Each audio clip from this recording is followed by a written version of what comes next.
அவர் இசை பாடல் ஐயா பாக்கியமா பாக்கியம் நீங்க ஒரு பாடல் பாடிட்டு அப்புறம் வாய்ப்பு நிகழ்ச்சியை இசை பாடல் அப்படியே வாழ்த்தாங்க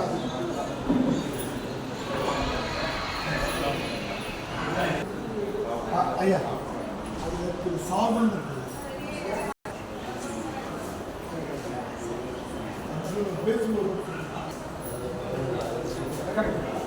கலந்துரையாடவும் பேரவையில் 2250வது நிகழ்வு இலக்கிய தாகம் பசியோடு இலக்கிய பசியோடு இருந்தவர்களுக்கு தமிழ்நாட்டில் நடந்த கலந்துரையாடவும் பேரவையினுடைய 1000வது நிகழ்வு ஒரு சாதம் வழங்கியது போல இருந்தது. அடுத்ததாக 2000வது நிகழ்வு மதுரையிலே நடைபெற்றது, ஒரு பிரசாதமே வழங்கியது போல இருந்தது. ஆனால் 2250வது இந்த நிகழ்வு நாம் கடல் கடந்து என்பார்கள். நாம் ஒரு மாநிலம் விட்டு இன்னொரு மாநிலத்தில் வந்து இங்கு நிகழ்த்துவது சாதம் போல அல்ல, பிரசாதமாகவும் அல்ல, வரப்பிரசாதமாகவே நாங்கள் கருதி இந்த நிகழ்வை துவங்குகின்றோம். இந்த நிகழ்வில் இசை அரங்கத்துடன் நிகழ்வை துவங்க முதலாம் எண்ணுகின்றோம். இந்த நிகழ்விற்கு தலைமையேற்று நடத்தி தர ஐயா சாகுல் மீது ஐயா அவர்களை மேடைக்கு வரும்படி அன்போடு அழைக்கின்றோம். இது தரம் கூப்பி சிறந்தாக்கி ஐயா அவர்களை வரவேற்கின்றோம்.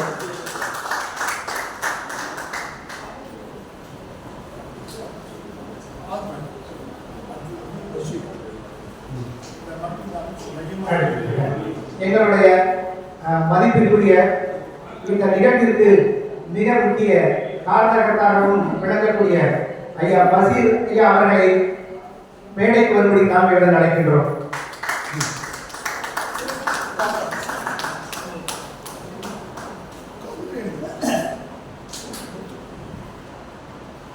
கலந்துரையாடுவோம் பேரவையினுடைய நிறுவனர் எங்கள் ஐயா, எங்களுக்கெல்லாம் வழிகாட்டி அப்படின்னு சொல்ல மாட்டோம். ஏன்னா வழிகாட்டியவர்னா இருக்கின்ற ஒரு வழியை தான் காட்ட முடியும்.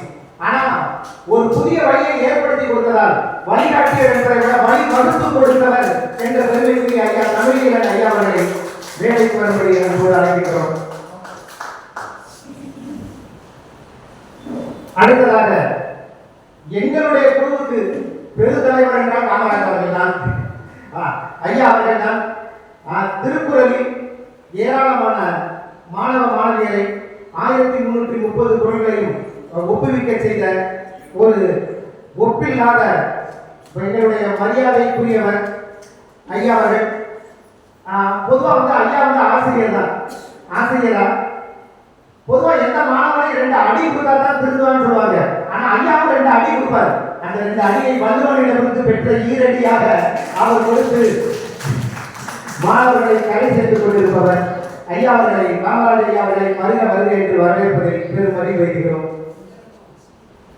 தமிழ் தாய் வாழ்த்து.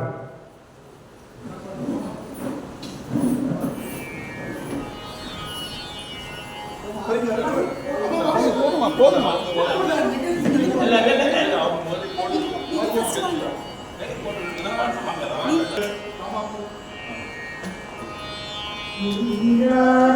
கடலுடுத்த நிலமடந்தை தெரிதொழும்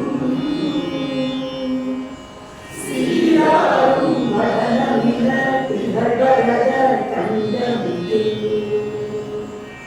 எத்தனமும் அதிசிறந்த தாவிடனல் திருநாடும் தட்டசீர் பிதையுதலும் தருத்தனரும் திகழமுமே வாசனை போ அனைத்துற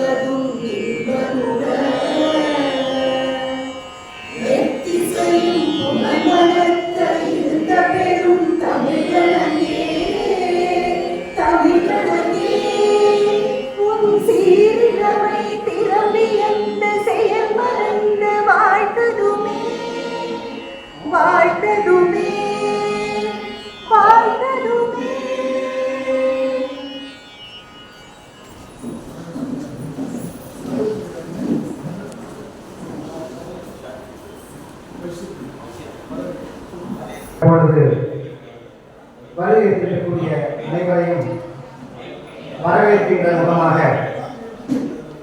தமிழ் ஐக்கிய சங்கம் கொச்சினில் உதவி தலைவராக, ஆனால் உண்மையிலேயே மிக மிக பொருத்தமான பதவி சொல்லலாம். ஏன்னா உங்களுடைய ஐக்கிய சங்கத்துக்கு மட்டும் உதவி இல்லை, மதுரைக்கு நிகழ்ச்சிக்கு வந்தால் அந்த நிகழ்ச்சியை உதவி செய்யக்கூடிய ஒரு தலைவராக தான் ஐயா அவர்களை நாங்கள் பார்த்தோம். அந்த 2000வது நிகழ்விலேயே 2250வது நிகழ்வு எங்களுடைய கொச்சியில் நடக்கும் என்று அன்றே முடிவு செய்த ஐயா அவர்கள், பெருமைக்குரிய ஐயா அவர்கள். இவ்வளவு ஒரு திட்டமிடல்ங்கிறது உண்மையிலே ஐயா எங்களுக்கு வியப்பை தந்தது. இப்ப நாங்கள் அந்த நிகழ்ச்சிக்கு வரோம்னா நேற்று தான் கடற்கடன் கிளம்பிட்டு இருக்கலாம், ஆனா 250 நாட்களுக்கு முன்பாக ஒரு திட்டமிடல் இருக்கிறது என்று சொன்னார். உண்மையிலேயே ஐயா கூட திட்டக்குழு தலைவராக கூட போடலாம், அந்த அளவிற்கான தகுதி வாய்ந்த ஒரு நபர் ஐயா அவர்கள். எங்களுடைய மதிப்பிற்குரிய பஷீர் அகமது ஐயா அவர்களை வரவேற்பை நல்குவதற்காக அழைக்கின்றோம். கடல் நீரை முழுவதும் மையாக்கி அதை எழுதுகோல் ஆக்கி நம்ம அதை எழுதுகோல்ல நம்ம தமிழ் மொழியை பற்றி எழுதுனா எழுதி தீர்க்கவே முடியாது தமிழ் மொழியினுடைய பெருமையை. அது மாதிரி உலகத்தில் பார்த்தீங்கன்னா எத்தனையோ கோடி தமிழ் சொற்கள் இருக்கலாம், நிறைய சென்டென்ஸோ அல்லது லெட்டர்ஸோ எது வேணா அந்த சொற்கள் எல்லாத்துலேயுமே இந்த தமிழ்ங்கிற ஒரு சொல்ல உபசரிக்கும் போதோ அல்லது அதை பற்றி பேசும்போதோ ஏற்படக்கூடிய மகிழ்ச்சிக்கு எல்லையே இல்லை. கணேசத்திற்குரியவர்களே, மகோனதத்திற்குரியவர்களே, இந்த அரங்கில் அமர்ந்திருக்கும் நல்ல உள்ளங்களை கொண்டவர்களே, ஆங்கிலத்தில் தான் சொல்லுவாங்க ஒரே வரியில் சொல்ல முடியும், ஆனால் தமிழ்லேயும் அப்படி சொல்ல முடியும். ஆங்கிலத்தில் வந்து on the dais off the டயஸ்ன்னு சொல்லி ஒரே வார்த்தையில் சொல்லிட்டு போயிடுவாங்க, ஆனால் தமிழில் அப்படியே சொல்ல முடியும். அதே மாதிரி இந்த மேடைகளும் அரங்கிலும் அமர்ந்திருக்கு நல்ல ஒரே வார்த்தையில் தமிழ்லேயும் இருக்கு, அந்த மாதிரி சொல்ல முடியும். இருந்தாலும் சில ஒரு முக்கியமான ஒரு இது, அவங்க 2 நபர்களை இங்கே அறிமுகப்படுத்த வேண்டும், அவங்களுடைய பெருமைகளை சொல்ல வேண்டும். ஒன்று அதை வந்து அவங்க நம்ம ஒருங்கிணைப்பாளர் மிக அழகாக சொல்லுவாங்க. ஒன்று வந்து சாவுல் மீது ஐயா பற்றியும், அப்புறம் முதல்வர் இசைக்கல்லூரியுடைய முன்னாள் முதல்வர் பற்றி ரொம்ப அற்புதமாக அவங்க சொல்லுவாங்க. அதுக்கு முன்னாடி ஒரு மதுரையில் நடந்த நிகழ்ச்சி வந்து மிக பிரமாண்டமாக அற்புதமாக நடந்தது. அதில் அந்த நாட்டிய நிகழ்ச்சியோ அந்த மேஜிக்ஸோ எல்லாருமே பார்த்து செஞ்சிருந்தாரு நீதியரசரோ தமிழின் ஐயாவும். ஆனால் இங்கே எப்படின்னா அந்த மாதிரி சில நடத்த முடியாதனால நாங்கள் எல்லாருமே உங்கள்கிட்ட மன்னிப்பு கேட்டுக்கிறோம். ஆனால் இருந்தாலும் இதுக்கு வந்து கடுமையாக உழைச்சதில் அவங்க வந்து ஒரு புத்தகம் கிட்டத்தட்ட 1400 பக்கம் ஏதோ ஒரு புத்தகம் மொழிகள்லாம் அந்த புத்தகம் வந்து ஐயா வந்து அதை இப்போதான் சமீபத்தில் தான் மரியாதைக்குரிய தமிழ் இனிமையாக வந்து முடிச்சாங்க. அந்த வேலையில் இருந்ததுனால அதிகமான இதில் ஒரு கவனம் செலுத்த முடியல. இருந்தாலும் கடைசி நேரத்தில் நிறைய உதவி பண்ணாங்க. அதனால இவ்வளவு சிரமத்துக்கு இடையிலையும் அதுவும் அதாவது அந்த ட்ரெயின் டிக்கெட்டோ ஒன்றுமே கிடைக்காத நேரத்தில் கார்லேயே வந்து நேற்று வைக்கம் போயெல்லாம் பார்த்துட்டு வந்துட்டு நமக்கு ஊக்குவிக்க வேண்டுங்கிற ஒரே நோக்கத்துக்காக நம்ம நிகழ்ச்சி ஏற்பாடு பண்ணிட்டு வரணுமே அப்படிங்கிறதுக்காக சென்னையிலிருந்து வந்திருக்கக்கூடிய ஒரு அதாவது தமிழக அரசு துறை, அதாவது ஆட்சித்துறையில் அதாவது தனியாக ஒரு ஐஏஎஸ்க்காக பயிற்சி வகுப்பு நடத்திட்டு இருக்கக்கூடிய மிக கண்ணியத்திற்குரிய தமிழறிஞர் ஐயா அவர்களை வருக என வரவேற்கிறோம். அடுத்து பல வேலை, அதாவது நாங்கள் ஆரம்பிக்க 6 மாதத்துக்கு முன்னாடியே எல்லாம் தேதியெல்லாம் முடிவு பண்ணும்போது தெரியல. அப்போ ஓணம் வந்து இப்போ நாங்கள் 26ஆம் தேதி ஓணம். ஆனால் ஓணம்ங்கிறது வந்து நம்ம தீபாவளி பொங்கல் மாதிரி ஒரு நாள், இங்கே 10 நாள் கொண்டாடுவாங்க. அந்த அடிப்படையில் கடுமையான வேலை அத்தனையும் இருந்து கூட, அதாவது அவங்க செய்யக்கூடிய தொழில் வந்து டெக்ஸ்டைல்ஸ் வியாபாரம் தொழில் இல்லை. அந்த இதில் இருந்து கூட ஒரு தமிழ் சங்கத்து மேலே இருக்கிற அளவு கடந்த பட்டுனால அவங்க வந்து நான் கலந்துக்கிட்டு நான் பேசிட்டு போயிடுறேன் அப்படிங்கிற ஒரு மரியாதையோடு வந்த சாவுல் மீது ஐயா அவர்களையும் வரவேற்கிறோம். அதுக்கடுத்து இந்த விழாவினுடைய கதாநாயகன், அதாவது எல்லாருமே காமராஜரை பற்றி நிறைய சொல்லுவாங்க, ஆனால் இந்த காமராஜர் அது எல்லாத்துக்கும் சிறந்தவர். அந்த விழா கதாநாயகனின் வருக என வரவேற்கிறோம். அவர் தமிழன் ஐயா வந்து நிறைய அந்த புத்தகத்தை எழுதக்கூடிய அந்த கடைசி கட்டத்தில் நிறைய ஒரு வேலைகள் இருந்ததுனால முழுவதுமா செஞ்சு முடிச்சது இந்த விழாவுக்கு காமராஜ் ஐயா தான். அதுக்கப்புறம் இந்த விழாவுக்கு அழைக்கும் போது எந்த விதமான மறுப்பு சொல்லாம அங்கிருந்து வந்திருக்காரு தமிழ் ஐயா. அந்த இது மதுரையிலிருந்து ஒரு சிறந்த சினிமா படத்தினுடைய டைரக்டர். அவங்க ஒரு மிக சிறந்த சினிமா டைரக்டருங்கிறதெல்லாம் தாண்டி அவங்க ஒரு எழுத்தாளர், அற்புதமான ஒரு எழுத்தாளர். இந்த நிகழ்ச்சிக்காகவே சிறப்பு வருதுன்னா அது மட்டும் இல்லாமல் அவங்க பேசுறதும் வந்திருக்காங்க, பேசுறதுக்காகவும் வந்திருக்காங்க. அவங்களே வருகை வரவேற்கிறோம். அடுத்து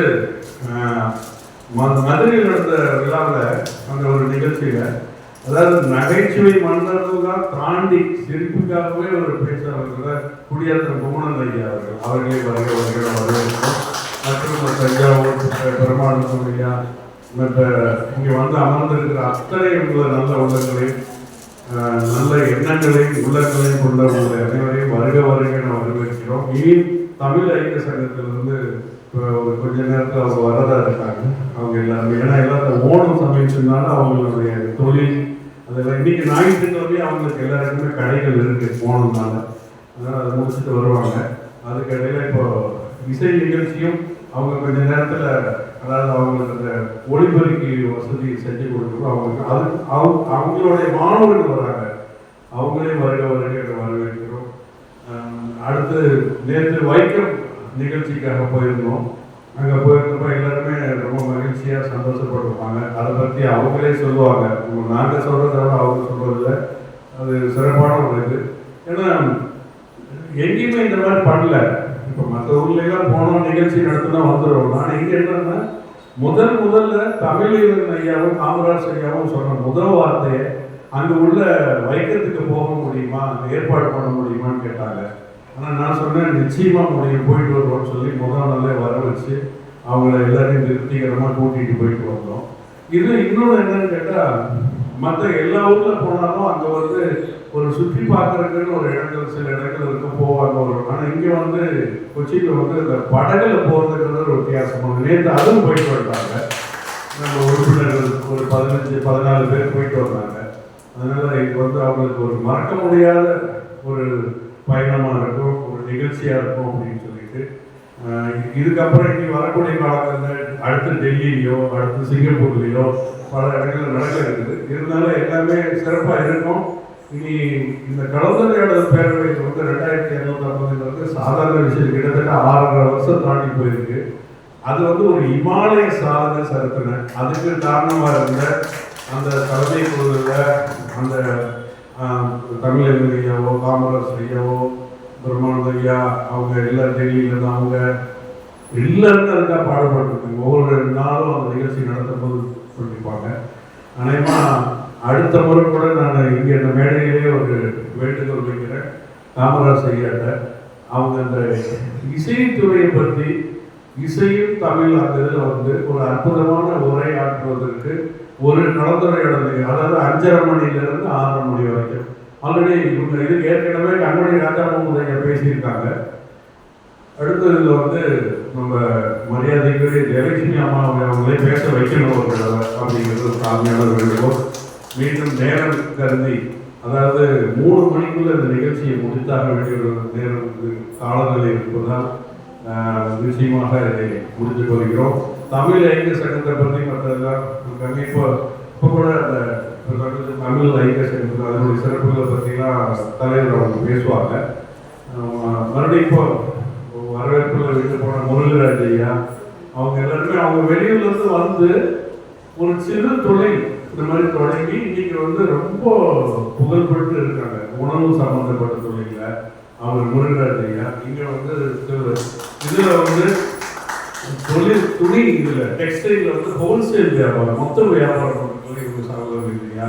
இசைத்துறையில் அதுவும் ஒரு மிகப்பெரிய முத்துசாமி டீச்சர் பாவர் அவங்களுடைய பேர குழந்தை அவங்க ஜெயலட்சுமி அம்மா அவங்க எல்லாருமே சிறப்புக்குரிய ஆளுமைகள் இங்கே இருக்காங்க தமிழ் ஐக்கிய சங்கத்தில். அதை பற்றிலாம் அவங்க பேசுவாங்க.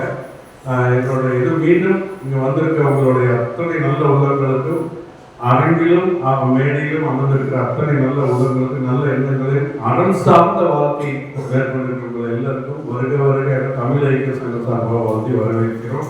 கடவுள் எல்லாருக்கும் நீண்ட ஆயுதம் உடல் ஆரோக்கியத்தை கொடுக்க வேண்டும் என்ற வேண்டுகோளோடு என்று உதவியிருக்கிறது.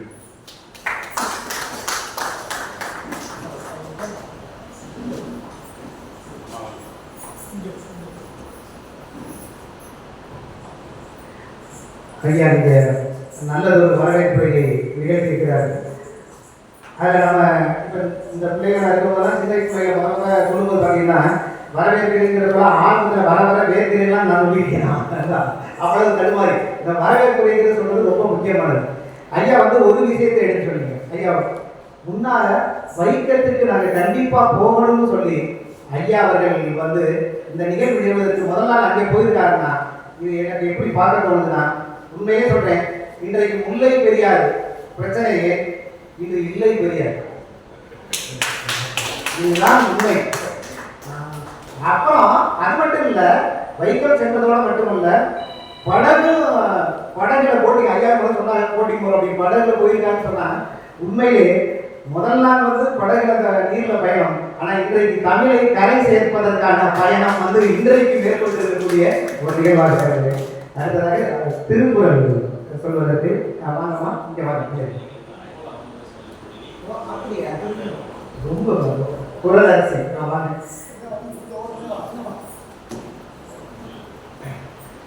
ஏன்னா திருக்குறள் கொடுத்தவங்க முன்னுக்கு எல்லாரோட நீங்க தான் முன்னாடி பெரிய விஷயம். உண்மையிலே திருக்குறள் நல்லா சொல்லுவாங்களா அப்படின்னு கேட்டீங்கன்னா 1330 திருக்குறளையும் மனனம் செய்தவர்கள் இந்த 2 பேரும். குறளரசி சுவாதி திருச்சியிலிருந்து, குறளவது தர்ஷினி.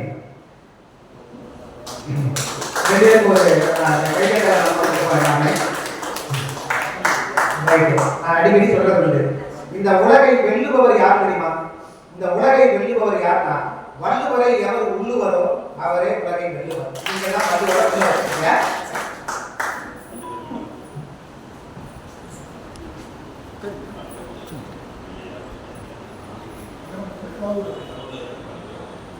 அதிகாரம் 1 கடவுள் வாழ்த்து. அகர முதல் எழுத்தெல்லாம் ஆதி பகவான் முதற்செய்தி வருது.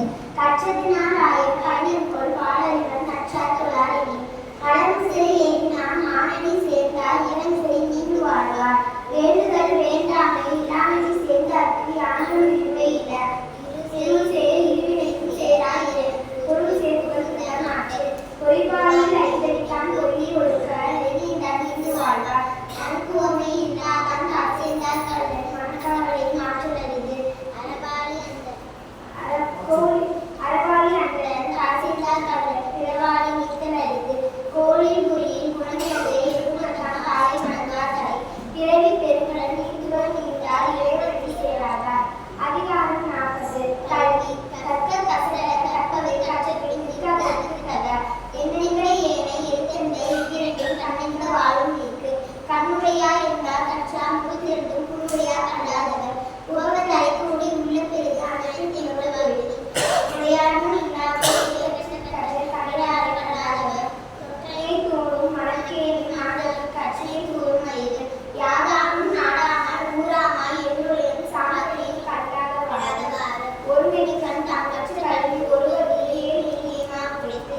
தாமே குருவது உலகின் புறஞ்சன்று காமொருவர் கடலிருந்தார்.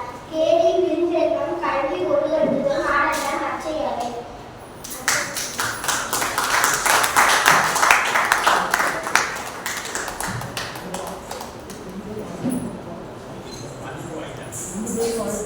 சிறப்பு. மேலும் ஒரு முறை கூட கைதட்டி உற்சாகப்படுத்துவதாக எல்லாமே.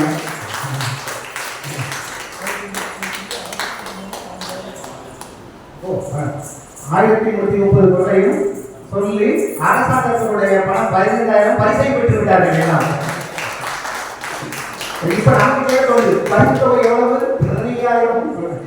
மிக அருமை. அந்த காலத்துல 1000 பெரிய விஷயமா இருக்கு. 15,000 வாங்குறதுங்கிறது ரொம்ப உங்களுக்கு மேலும் என்னுடைய பாராட்டுகளை தெரிவித்துக் கொள்கிறோம். இது போல பல பரிசுகளை தட்டி செல்ல வேண்டுமா? நன்றி நன்றி. அடுத்ததாக நம்முடைய மதிப்பிற்குரிய ஐயா அவர்கள், நான் சாப்பிடுவேன் ஐயா அவர்கள் இந்த நிகழ்வில் முன்னிலை வைப்பது மட்டுமல்ல, தமிழ் ஐக்கிய சங்கம் கட்சியினுடைய செயலாளர் மட்டுமல்ல, பல்வேறு நிறுவனங்களை முன்னிலைக்கு கொண்டு வந்த ஒரு பெருமைக்குரிய தலை சான்றோம். கேரள வியாபாரி விவசாய சமிதியினுடைய உதவித் தலைவர், கேரளா டெக்ஸ்டைல்ஸ் மற்றும் கார்மெண்ட்ஸ் உதவித் தலைவர், கேரளா டெக்ஸ்டைல்ஸ் கார்மெண்ட்ஸ் ஃபெடரேஷனுடைய மாவட்ட பொருளாளர், கேரளா மாநில விநியோக ஃபெடரேஷன் உதவித் தலைவர், தயா உதவும் கரங்களின் தலைவர். உண்மையிலே உதவும் கரங்களுக்கு சொந்தக்காரர் ஐயா அவர்கள். இந்த டெக்ஸ்டைல தமிழில் சொல்லுவாங்க, செய்யும் தொழிலில் நெய்யும் தொழிலுக்கு நிகரில்லை என்பார்கள். அவர்கள் தாங்கள் வாழ்வை எடுத்துக் கொண்டிருக்கிறீர்கள். மிக்க மகிழ்ச்சி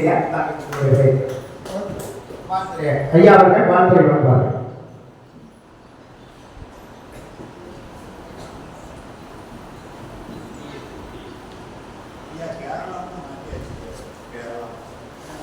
மேடையில் அமர்ந்திருக்கும் ஆண்டவர்களே, சார்ந்தவர்களே, சபையில் அமர்ந்திருக்கும் பெரியவர்களே, தாய்மார்களே, குழந்தைகளே மற்றும் இந்த விழாவிற்கு வருகின்ற அனைத்து உறவுகளையும் வணக்கம் சொல்லி வரவேற்கிறேன்.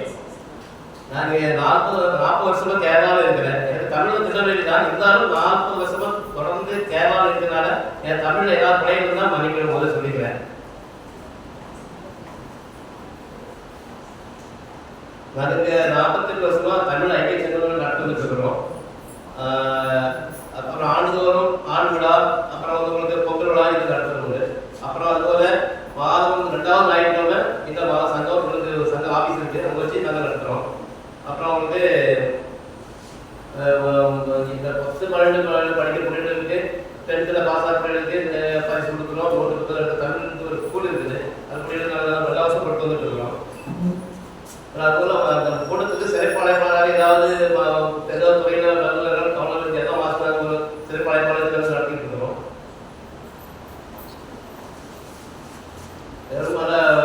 நம்ம இதில் ரொம்ப வறுமையான காரணங்களுக்கு ஏதாவது உதவிகளும் அதை செய்து கொண்டிருக்கிறோம். மேலும் இன்னும் உதவி செய்ய தயாராக இருக்கிறோம். அதில் சங்க உறுப்பினர் இதுவரை நெருக்கடி கொஞ்சம் ஏற்கனவே 5000 பேருக்கு இருந்தாங்க. ஏற்கனவே இந்த தலைவர் வராங்க, அவங்க இருந்தாங்க. அதுபோல சங்கம் கொஞ்சம் மறுபடியும் கொஞ்சம் இது பண்ணி நாங்கள் டெவலப் பண்ணி வந்துருக்கிறோம். இது மேலும் மேலும் இதுபோல நிகழ்ச்சிகள் நடக்கும்போது நமக்கு கூப்பிட்டு ஓணம் ஆர்வம் வரத்துல ரொம்ப கைதாயிட்டாங்க. இருந்தாலும் ஏன்னா ஓணம் 2-3 நாள் தான் இருக்குது. இந்த இதெல்லாம் நிறைய பேர் வந்திருப்பாங்க. அதுக்காக நான் மருந்து எடுக்கிறேன். ஏன்னா இந்த ஊரில் வச்சு நடந்துட்டு இவ்வளோ இதை நீங்கள் கஷ்டப்பட்டு வந்திருக்கீங்க, இவ்வளோ தூரத்தில் வந்துட்டு கூட எங்களால் இவ்வளோ பேரை வந்துட்டு இது பண்ண முடியல. நேரம் நீங்கள் இதுவரை நேரம் நீங்கள் நல்லா எல்லாம் வயிற்றுலாம் போய் வந்துருப்பீங்க சொன்னாங்க. இன்னொரு நாளில் கூட உங்களுக்கு சுற்றி பார்க்க நிறைய உள்ளூர் மாதிரி இருக்குது. அதுபோல நிறைய பேர் போட்டு இது கூட புகழாமல் இருக்குது. ஏன்னா உடனே நமக்கு அடுத்த வாரம் வந்து ஃபுல் ஃபெஸ்டிவல் தான். இந்த ஓரம் வந்து 23ஆம் தேதி 25ஆம் 1ஆம் தேதி வரை ஃபுல் கேரளா ஃபெஸ்டிவல். எங்கே பார்த்தாலும் உங்களுக்கு நல்லா இதாக இருக்கும் உங்களுக்கு. அப்புறம் இந்த எனக்கு அதிகம் பேசி பழக்கம் இல்லை, இருந்தாலும் உங்களை அன்பையிட்டு எவ்வளோ சிரமத்துக்கு வேணும் வந்து பண்ணுங்க. எல்லாருக்கும் நன்றி சொல்லி விடைபெற சொல்கிறேன்.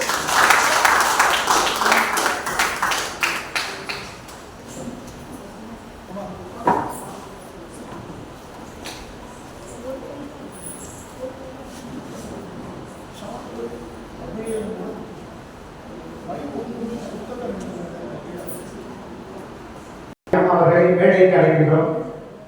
அவர்களை நன்றி கரகோஷம் எழுப்பி வருகிறார்கள்.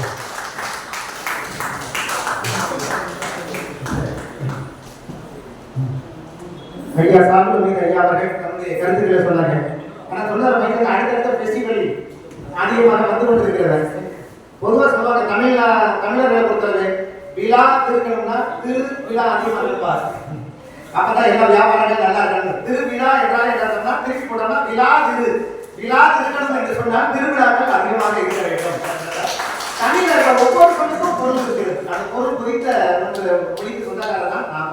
இப்பொழுது ஐயா தென்மொழி பண்ணன் ஐயா ஈரவரசன் ஐயா அவர்கள் இசை பாடலை வழங்குவதற்காக வருகை தருகின்றார்கள்.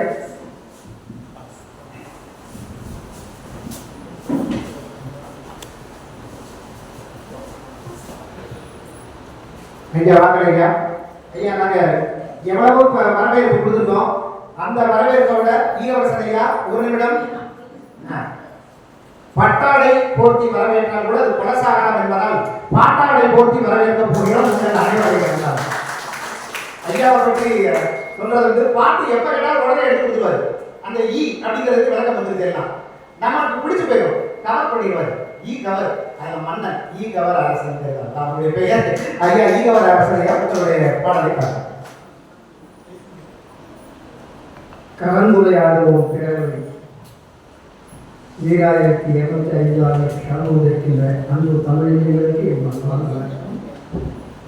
ஒரு அருமையான தமிழ்தாய் வாழ்த்து பாடலை இந்த மண்ணிலே திருவனந்தபுரத்திலே உள்ள கல்லூரியிலே இருந்த பன்னெடுங்காலம் பணியாற்றிய தத்துவ பேராசிரியர் மாணவமணி சுதந்திர வகையிட்ட பாடலை அருமையாக பாடினார்கள். கன்னடமும் கலைஞர்களும் தமிழ் மலையாளமும் துருவேற்று பாடினார்கள்.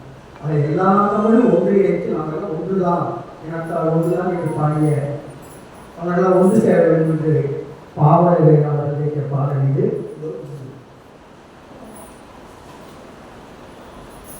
எங்கும் தமிழர்கள் ஒன்றாய் இணைந்தனர்,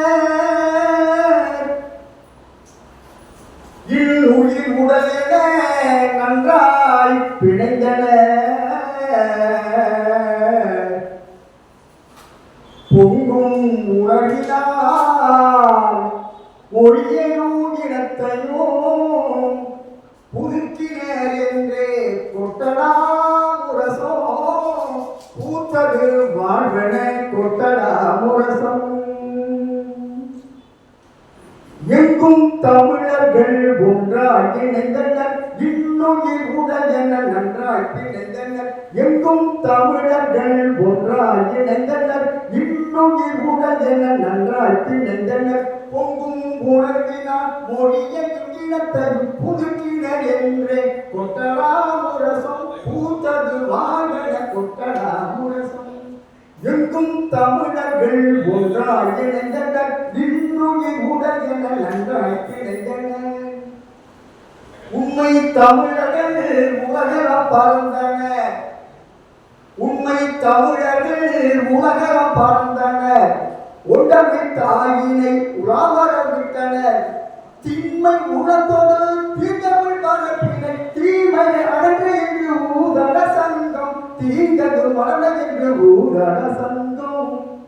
எங்கும் தமிழர்கள் ஒன்றாய் இணைந்தனர், இன்னுயிர் உடல் என நன்றாய் இணைந்தனர். முன்னை தமிழர்கள் முத்தனர் நாடெல்லாம், முன்னை தமிழர்கள் முத்தனர் நாடெல்லாம் முங்கிய பறவைகள் முகிழ்ந்தது புதுமையாய் அன்னை தமிழ் மொழி உலகமாட்டிட அலங்கது பொருளென அரையட முழவும் அலங்கது பகையென அரையட முழவும் அலங்கது தமிழென அரையட முழவும் அலங்கது பகையென அரையட முழவும்.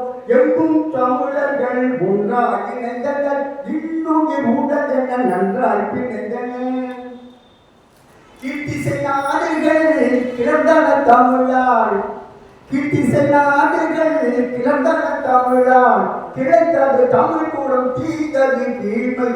வாழ்த்தி செய்யலாவி வளர்ந்தது வாணி வளர்ந்தது நிலமெனம் விடக்கடலாடை வாழ்ந்தது தமிழெனம் விடக்கடலாடை வாழ்ந்தது தமிழெனம் விடக்கடலாடை வளர்ந்தது நிலமெனம் விடக்கடலாடை. எங்கும் தமிழர்கள் ஒன்றாய் இணைந்தனர், இன்னுயிர் உடல் என நன்றாய் பிணைந்தனர். செங்கதில் புலர்ந்தது செந்தமிழ் வாணி, செங்கதில் புலர்ந்தது செந்தமிழ் வாணி செறிதன உலகம் சேர வண்டியனார். எங்களும் சோழனின் இனப்படை கொண்டது ஏந்தது தமிழ் எனும் இயம்பட குழலி, ஏந்தன தமிழ் என்று இயம்பட குழலி. எங்கும் தமிழர்கள் ஒன்றாய் இணைந்தனர், இன்னுயிர் உடல் என நன்றாய் பிணைந்தனர். பொங்கும் உணர்வினால் மொழியையும் இனத்தையும் புதுக்கினர் என்றே கொட்டடா முரசம் பூத்தது வாழ்வென கொட்டடா முரசம். அனைவருக்கும் நன்றி.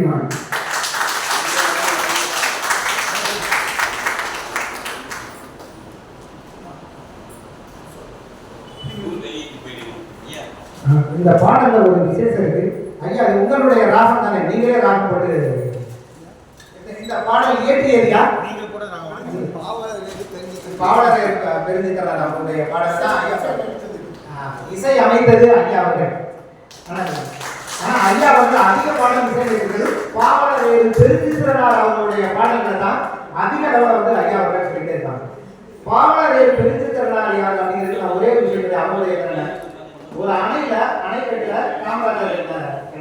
காமராஜர் நாடாக போட்டாங்க, ஜாதியை போட்டாங்க.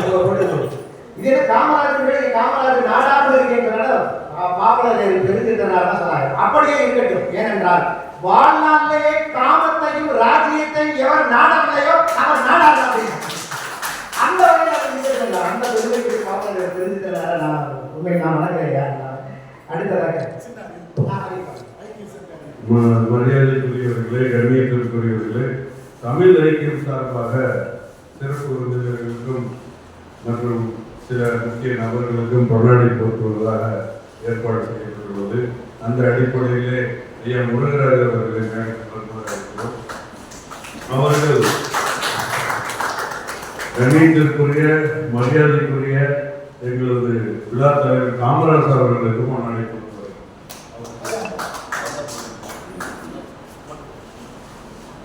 அடுத்து சாவல் ஐயா அவர்களை மேடைக்கு அழைக்கிறோம்.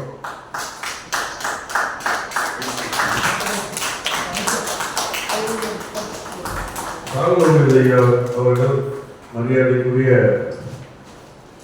நமது ஆட்சியர் தமிழ் ஐயா அவர்களுக்கு பொன்னாடை போட்டுவார்கள்.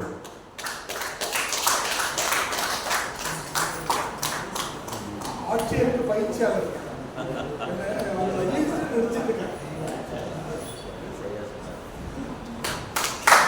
அடுத்து முன்னாள் முதல்வர் இசைக்கல்லூரியுடைய முன்னாள் முதல்வர் ஜெயலட்சுமி அம்மா அவர்கள் மேடைக்கு அழைக்கிறோம். அவர்கள் மரியாதைக்குரிய அன்பிற்குரிய பாசத்திற்குரிய நூல் வெளியீட்டு நடத்தக்கூடிய நூலை வெளியீட்டு ஜானகி அம்மா அவர்களுக்கு பொன்னாடை போட்டுவார். ஜெயலட்சுமி அம்மா அவர்கள் ஜானகி அம்மா அவர்களுக்கு பொன்னாடை போட்டுவார். அடுத்தது சாகுல் ஐயா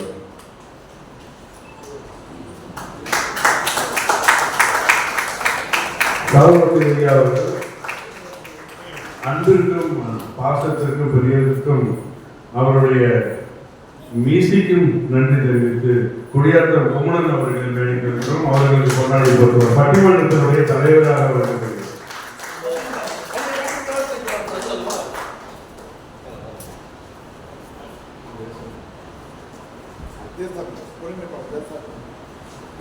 அடுத்து சாகுல்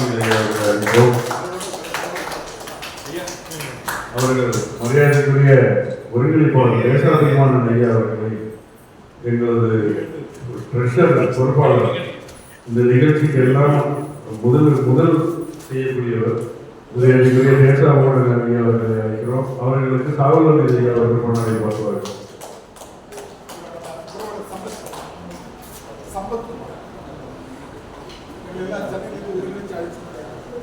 அடுத்தது ஈகை அரசன் அவர்கள் ஐயா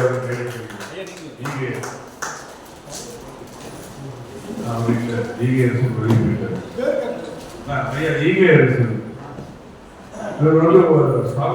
ஐயா அவர்கள் கொண்டாடி பார்ப்பார்கள்.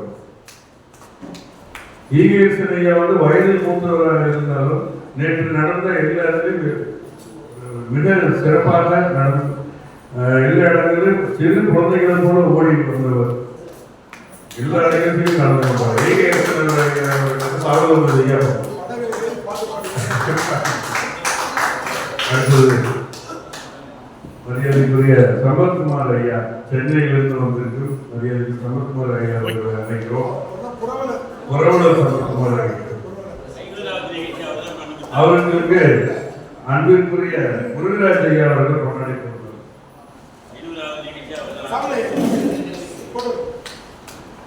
அடுத்தது நம்முடைய ராஜமுகமது ஐயா அவர்கள் திருமணத்தினுடைய இயக்குனர் அவர்கள் மேடைக்கு அழைக்கிறோம்.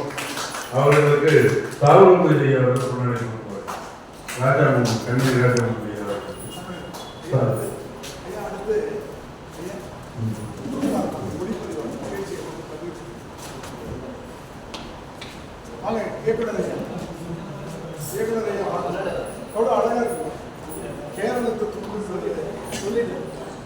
இது ஓணம் சொல்லுவாங்க. இது வந்து ரொம்ப சிறப்பான ஒரு இது கேரளத்தில் மட்டும்தான் கிடைக்கும் இந்த பொன்னாடை. அடுத்து ஒளிப்பதிவாளர் மற்றும் கண்ணியத்திற்குரிய முத்துக்குமாரசாமி ஐயா அவர்களை மேடை கலைக்கிறோம். அவர்களுக்கு சாகுலன் ஐயா அவர்கள் பொன்னாடை கொடுக்கிறோம்.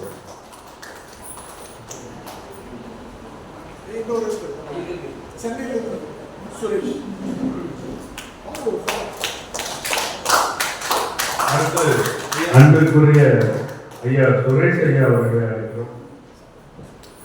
இவர் சென்னையிலிருந்து தமிழக ஐயா கூட வந்தவங்க. அவர்களுக்கு சாகுலன் ஐயா பொன்னாடை கொடுக்கிறார். நன்றி, வணக்கம்.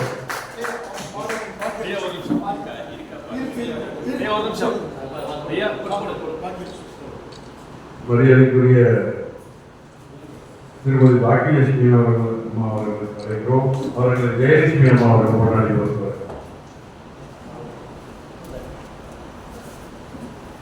நன்றி, வணக்கம்.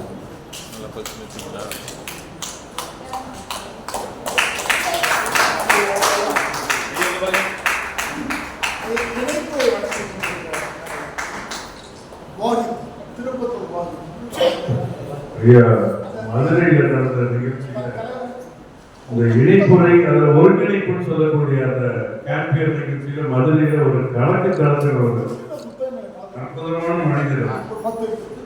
அதாவது இணைப்புரைங்கிறது ரொம்ப கடினமான செயல். அதுக்கெல்லாம் தயார் பண்ணிட்டு அதை பேசுறது அந்த மாதிரி. இவரோட இது என்ன ஒரு ஸ்பெஷாலிட்டி, ஒரு சிறப்பு என்னன்னா, என்ன தோணுதோ அதை அப்படியே அந்த நிமிஷத்துல பேசக்கூடிய ஒரு வல்லல், அற்புதமான ஆற்றல் வாய்ந்த ஒரு நபர். மரியாதைக்குரிய கவிஞர் செல்வத்தூர் வாகித் அவர்களுக்கு இருவரும் முத்துராஜ் சாகுலன். நன்றி, வணக்கம். நல்லா இருக்கு.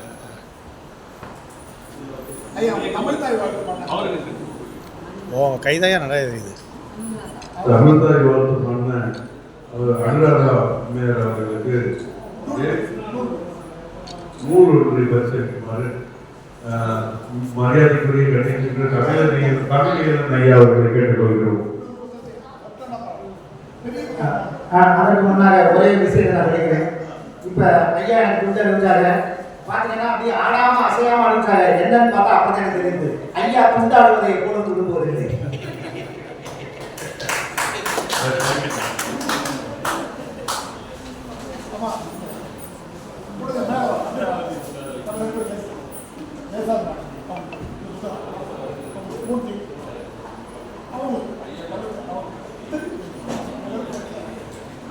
இங்கே இங்கே இங்கே பாருங்க,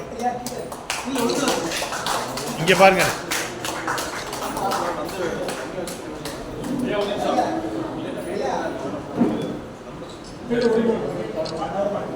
ஐயா திருக்குறள் வாழ்க்கை பண்ணுறது பிள்ளைகள் ஐயா கையால் ஐயா கையால் சினிமா ஐயா கூட ஒரு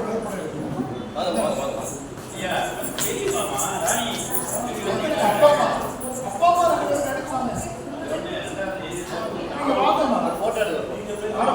மறுபடியும் நேரத்தோட மறந்துடும். ஐயா சூப்பராக இருக்கு. அவன் அந்த அப்பா அம்மா அவங்களுடைய பெற்றோர்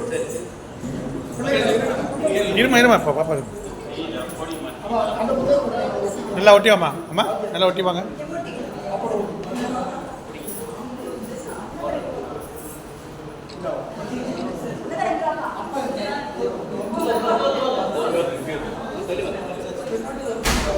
குடும்பமா ஒரு நிலப்படம், அதுவும் தமிழ்நாட்டில் கோடு வச்சுட்டு சாகுலன்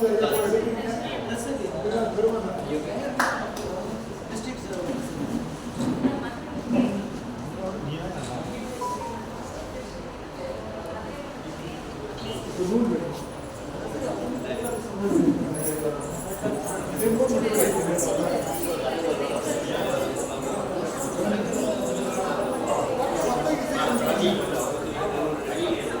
கலையிலிருந்து இங்க வந்து சிறப்பாக தொழில்நுட்ப டெக்ஸ்டைல் ரொம்ப சிறப்பாக கொண்டிருக்கிற ரகிமொழி அவர்களை வருவார்கள்.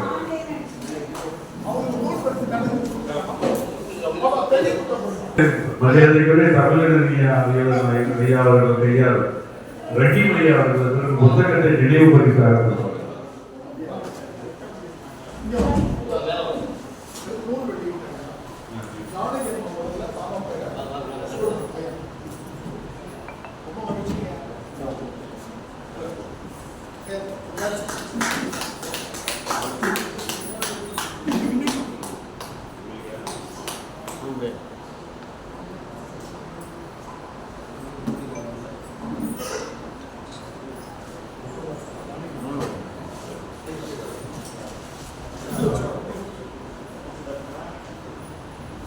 அடுத்ததாக நூல் வெளியீட்டு அரங்கம் தலைமை பொறுப்பை ஏற்க ஐயா நாம பிரகாஷ் ஐயா அவர்களை மேடைக்கு அழைக்கின்றோம்.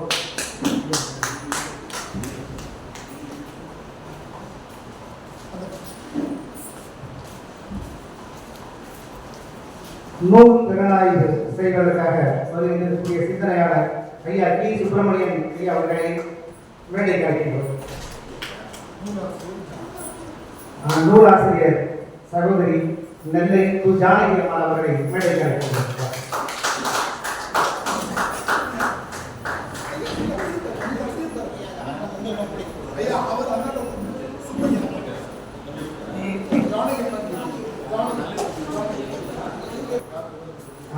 யாதுமாகி நின்றார் நூலை வெளியிடுபவர் ஐயா தாமா பிரகாஷ் ஐயா அவர்கள் நூலை வெளியிடுகிறார்கள். சாகுலமித் ஐயா முதல் பிரதியை பெற்றுக் கொள்கிறார்.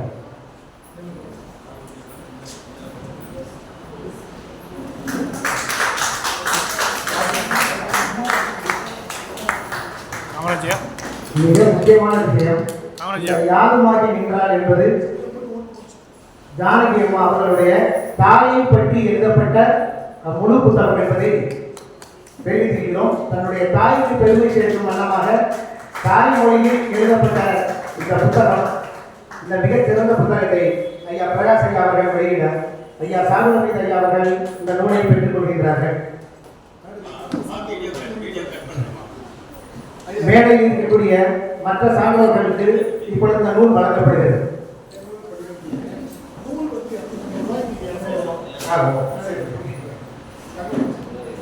இந்த நூலினுடைய விலை கண்டிப்பா 200 சொல்ல மாட்டேன், ஏன்னா இது விலை மதிப்பு இல்லாதது. ஆனாலும் 250 ரூபாய் இந்த நூல் தற்பொழுது நமக்காக 200 ரூபாய்க்கு இந்த நூல் வழங்கப்படுகிறது.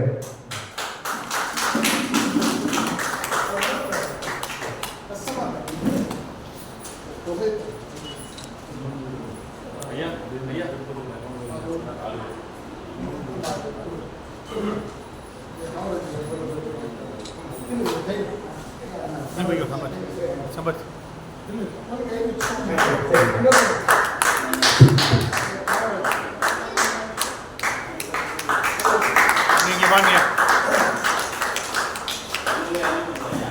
ஐயா 250 புத்தகம் 200 ரூபாய். ஐயா ஐயா 200 அப்படின்னு நான் தெரியாம சொல்லிவிட்டேன். ஒரு வார்த்தையை சேர்க்கிறேன், குறைந்தபட்சம் 200 அப்படின்னு சொல்லுவாங்க. நான் 500 ரூபாய்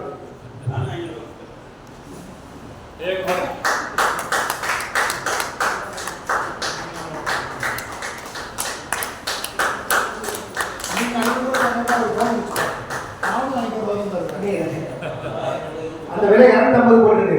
நான் 500 கொடுத்தாலும் என்னை பத்தி இப்படி பேசக்கூடாது. இவர் ஒண்ணுக்கு ரெண்டா பண்ணுவார், ஒன்றுக்கு எதை எடுத்தாலும் அப்படின்ற மாதிரி நினைச்சிடக்கூடாது.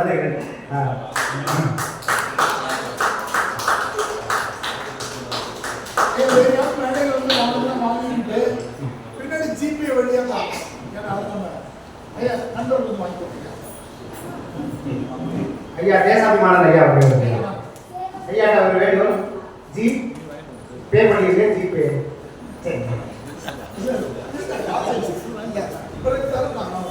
ஐயா மேடையில அம்மா கூட நிலப்படம் எடுத்துட்டு வாங்க.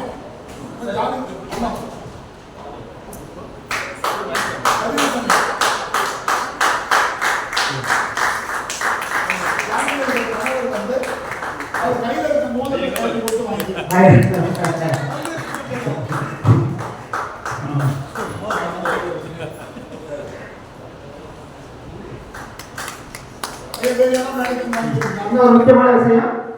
சொன்னோடனே ஏன் மோதிரத்தை கையில் கொடுக்கலன்னா நீ நம்ம எல்லாரும் மோதிரம் மோதிரம் அப்படின்னு நினைக்கக்கூடாது அப்படின்னு அவருடைய ஒற்றுமையா வாழ்றாங்களே தவிர மோதிரம்னு நீங்க நினைக்கக்கூடாது. நடுவில் எப்போ வாங்கிக்கிறாங்க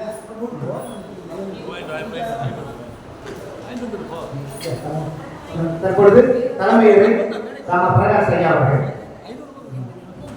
ஐயா தலைமையுரை.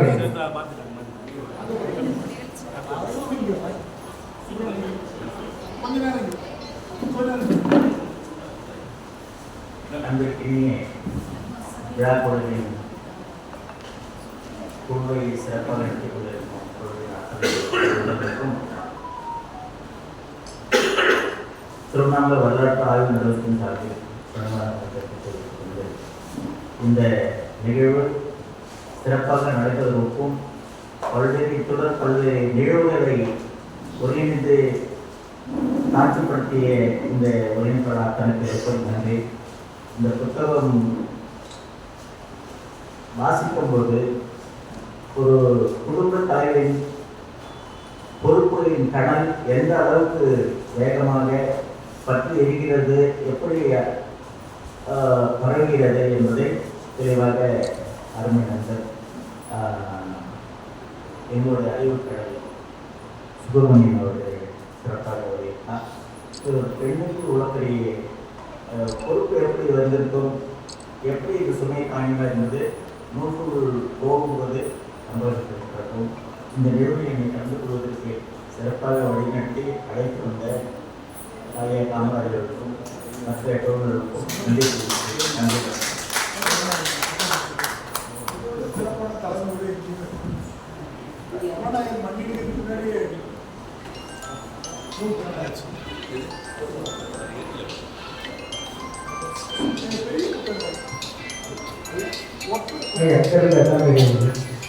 இப்பொழுது நூறு திறனாய்வு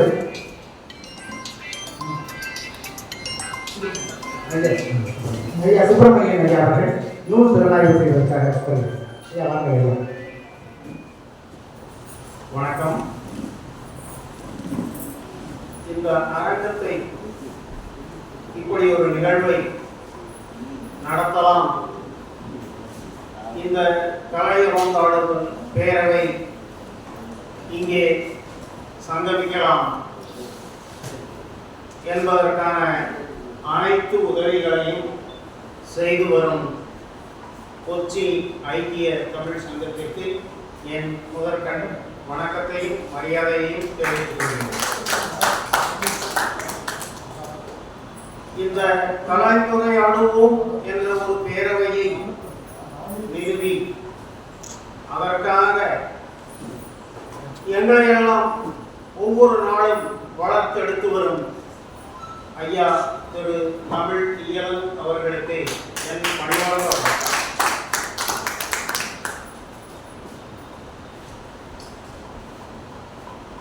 குடியாத்தத்திலிருந்து வந்திருக்கும் குடிமகன் கவிஞன் கோணன் ஐயா அவர்களுக்கு என் பணிவாக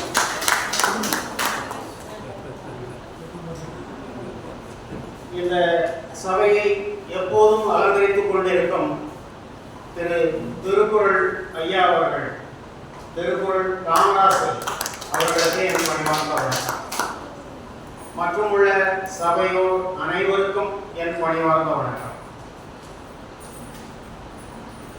ஒரு புத்தகம் நிறைய பார்த்திருக்கிறோம். கதை புத்தகங்கள், கவிதை புத்தகங்கள், கலை இலக்கிய புத்தகங்கள், காவியங்கள், எழுத்துலக மேதைகளின் எண்ணற்ற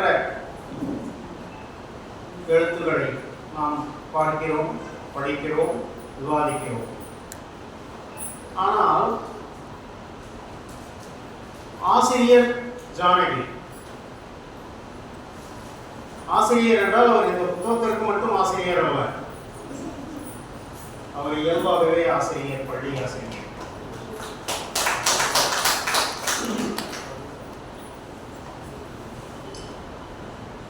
தான் வாழ்ந்த வாழ்க்கை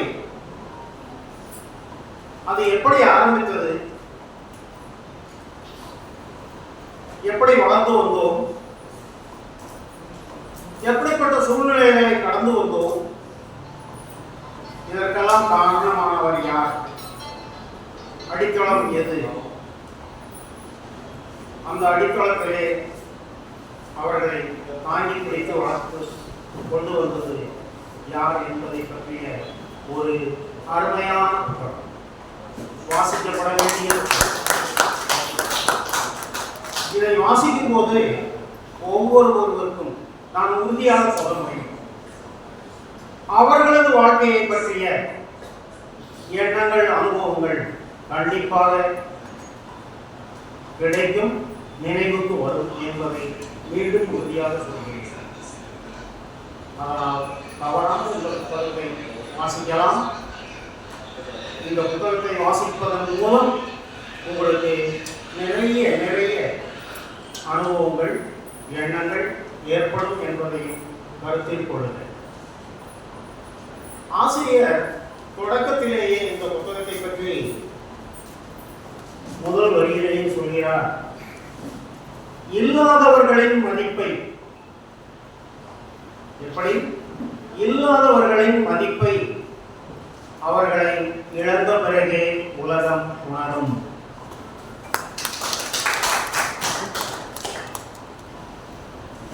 எங்க அப்பா இல்லப்ப, அவர் 2006 இறந்துட்டாரு.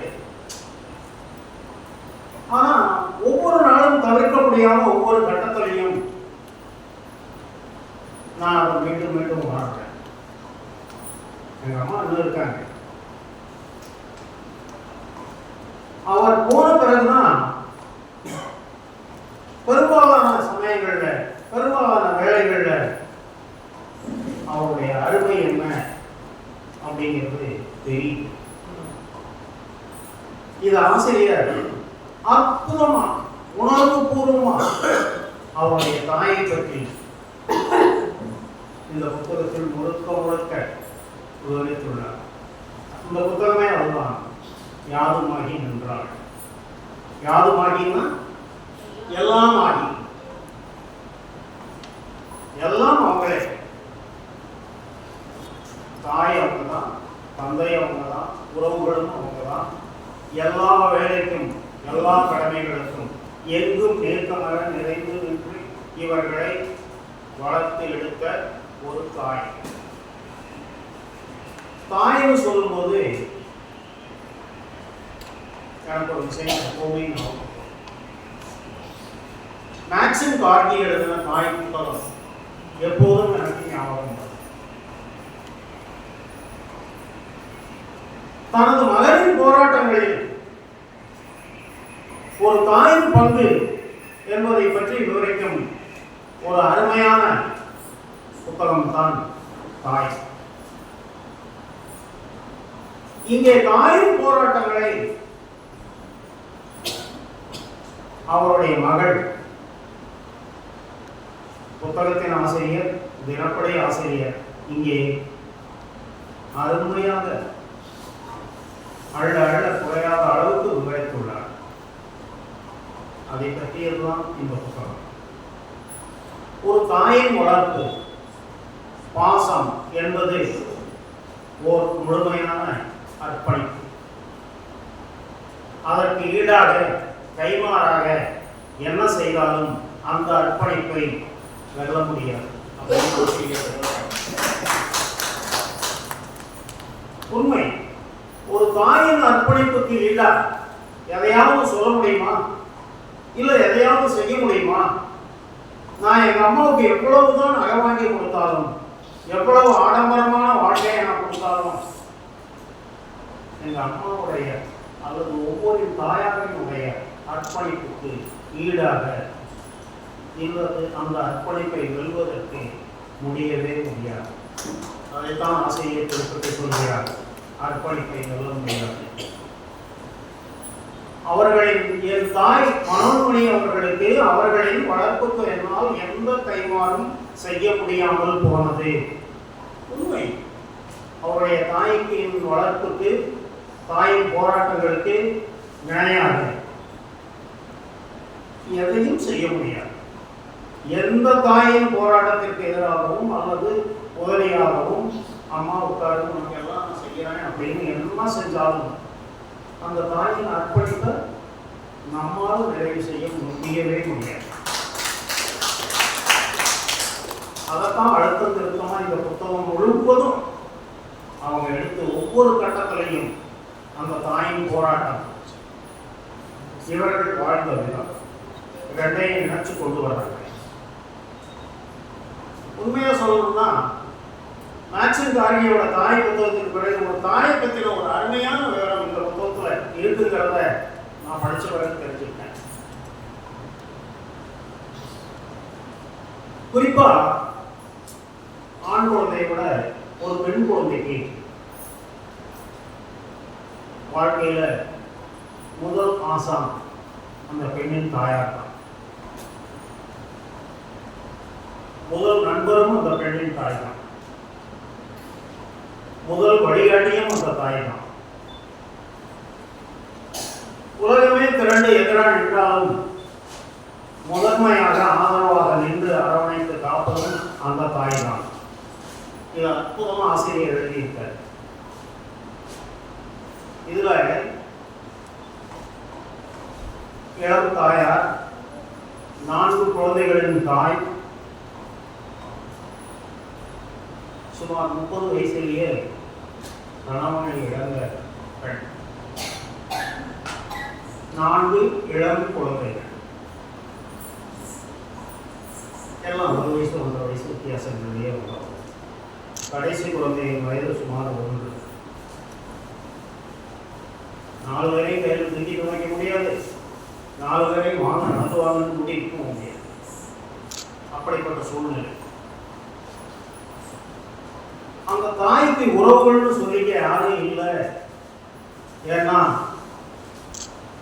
தாய் ஒரு கிறிஸ்தவ பெண், தந்தை ஒரு மாற்று மனிதர். தந்தை ஒரு வசதியான வீட்டை சேர்ந்த நபராக இருந்தாலும் காதல் திருமணத்தால் குடும்பத்தை விட்டு இருவரும் வெளியே வந்தவர்கள். ஆனால் தனித்து விடப்பட்டவர்கள், தனிப்பட்ட வாழ்க்கை வாழ்ந்து வந்தவர்கள்.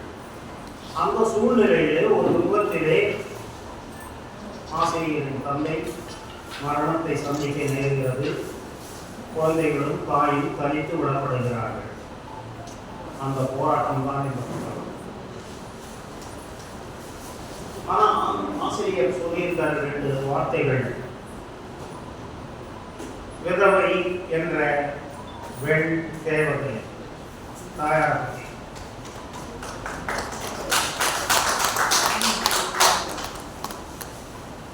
ஏன்னா விதவை என்ற சொல்லை இந்த சமூகம் அவருக்கு பரிசாக அளித்துள்ளது. ஆனா சமூகம் விதவைன்னு சொல்லிச்சே தவிர அந்த 4 குழந்தைகளும் அவர் அம்மான்னு சொல்றாங்க. இதுல ஒரு விஷயம் இன்றைக்கு வரையிலும் புரியாத விஷயமா, வினோதமான விஷயமா, அநாகரிகமான விஷயமா இருக்கிறது. பெண்ணை விதவைன்னு கூப்பிடுறீங்க, பெண்ணை கைப்பெண்ணு கூப்பிடுறீங்க, பெண்ணை தாலி இழந்தவன்னு கூப்பிடுறீங்க, பெண்ணை புருஷனத்தில்லைன்னு கூப்பிடுறீங்க, மூதேவின்னு சொல்றோம், குறைக்க முடியாதவன்னு சொல்றோம். ஆனா ஒரு ஆணை நாம் அப்படி சொல்றோம். திரும்ப பெண்ணை இழந்த கணவனை நாம் என்ன சொல்லி அழைக்கின்றோம்? சொல்றோம், கொண்டாடி செத்தா புருஷன் மறுநாள் புதுமா குழந்தை சொல்றோமா இல்லையா? பெண்ணை அடிமைப்படுத்துவதற்காக, பெண்ணை அடிமைப்படுத்தி ஓரம் கட்டுவதற்காக ஏற்படுத்தப்பட்ட வார்த்தைகளே விதவை, கைம்பெண், தாலி இருக்கவள் என்பதெல்லாம். நாம் அதை எதிர்க்கணுமா வேண்டாமா? கைம்பெண் என்பது மட்டுமா? வாழ்க்கையை நீ விசித்திரமா? எதற்காக அவளை இயேசுவது? தனித்து வேகும்படி பேசுவது. இடைகள் பிரிவது பொதுதானே, பொது நியதி அல்லவா? இதில் தனியாய் நிற்பதில் தவறில்லையே. அடையாள முத்திரை முறையோ அவள் கற்பனையை முடக்குதல் சரியோ? துணையாய் இருப்பது கடமை என்றோ, அவள் துணிவுக்கு தோள் தரல் புனிதம் என்றோ, கைம்பெண் விதவை என்ற சொல் களைந்திடலாம், கை குவித்து மதித்திட படையிடலாம். அவளுக்கும் வண்ண கனவு வரும், அதில் அழகிய கோலங்கள் மலர்ந்துள்ளது. மனமே, நவீன காலங்களிலும் பெண்ணடிமை கேடுகளை தூக்கி சுமப்பது, மனமே நவீன காலங்களிலும் பெண் அடிமை கேடுகளை தூக்கி சுமப்பது மானக்கேடு என்று முழங்கிடலாம், சொல்லிடலாம். இதுல ஆசிரியர் சொல்றாரு, நாங்க 4 பேரும் எங்கேயுமே சாமி உருவங்களை பார்க்கவில்லை, கோவிலுக்கு செல்லவில்லை, கிறித்துவ ஆலயங்களுக்கும் செல்லவில்லை, மசூதிகளுக்காக இறை நம்பிக்கையோடு எங்கும் செல்லவில்லை. இப்படித்தான் நாங்கள் வளர்க்கப்பட்டோம். ஏன்னா ஆசிரியரின் தாயும் தந்தையும் பெரியாரின் வழிவந்தவர்கள். பெரியாரின் அறிவுரைகளை பின்பற்றி வாழ்ந்து வந்தவர்கள். அப்படி வாழும் போதுதான் துரதிருஷ்டமாக யதார்த்தத்தில் ஏற்பட்ட, எதிர்பாராமல் ஏற்பட்ட விபத்தின் காரணமாக அந்த தாய் அவருடைய கணவனை இழந்தார். ஆசிரியர் சொல்றார், என் தந்தையின் இறப்பிற்கு பின் குடும்பம் வறுமையில் கிறிஸ்தவ ஆலயத்தில் போடப்படும் உணவுகளை சாப்பிட்டோம், இந்து கோயில்களில் கொடுக்கப்படும் அன்னதானங்களை சாப்பிட்டோம், முஸ்லிம் மசூதிகளில் போடப்படும் நோன்பு கஞ்சிகளை அருந்தினோம், நாங்கள் பசிக்காக சென்று உணவருந்தினோங்கிற. இதுல என்ன சிறப்பு? அவங்க பசிச்சது போய் சாப்பிட்டாங்க. 4 சிறு குழந்தைகள் உணவிற்காக தாயின் போராட்டத்திலே அந்த உணவுகளை சாப்பிட்டுள்ளார்கள். இதுல யதார்த்த உண்மையை பேசும்போது மனசாட்சி உறுத்துவதில்லை. உண்மை என்பது உணர்வு பூர்வமான அடித்தளம். அந்த அடித்தளத்திலிருந்து இந்த புத்தகத்தை ஆசிரியர் எழுதியுள்ளார்.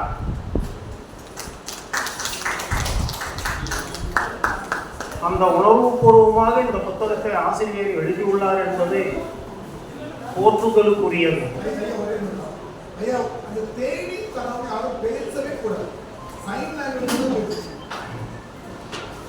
இந்த புத்தகத்தை ஆசிரியர் எழுதியுள்ளார் என்பது போற்றுதலுக்குரியது என்று சொன்னால் மிகையாகாது.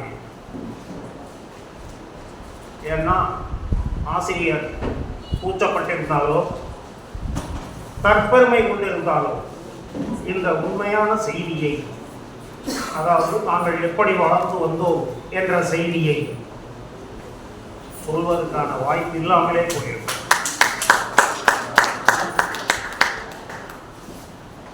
இதுல இன்னொரு விஷயத்தை சொல்றாங்க. அடுத்து நாங்கள் எப்படியெல்லாம் வளர்ந்து வந்தோம் என்பதை இந்த புத்தகம் விரிவாக கூறுகிறது. இளம் வயதில், பருவ வயதில், கல்லூரி காலங்களில் அவருடைய விருப்பங்கள் வெறுப்புகள் எப்படி இருந்தது என்பதையெல்லாம் தெளிவாக கூறியுள்ளார். அதில் அவருடைய தாயாரின் போராட்டங்கள் பல பல பல பல. அதிலே ஒரு சூழ்நிலையில் புத்தக வாசிப்பை பற்றி மிகவும் தெளிவாக எடுத்து கூறியுள்ளார் ஆசிரியர். அமைதியாக ஆசிரியரின் வார்த்தையை நான் கூறுகிறேன். அமைதியாக எங்கள் வாழ்வில் புரட்சியை ஏற்படுத்தியது என்று நாங்கள் அன்று அறியவில்லை.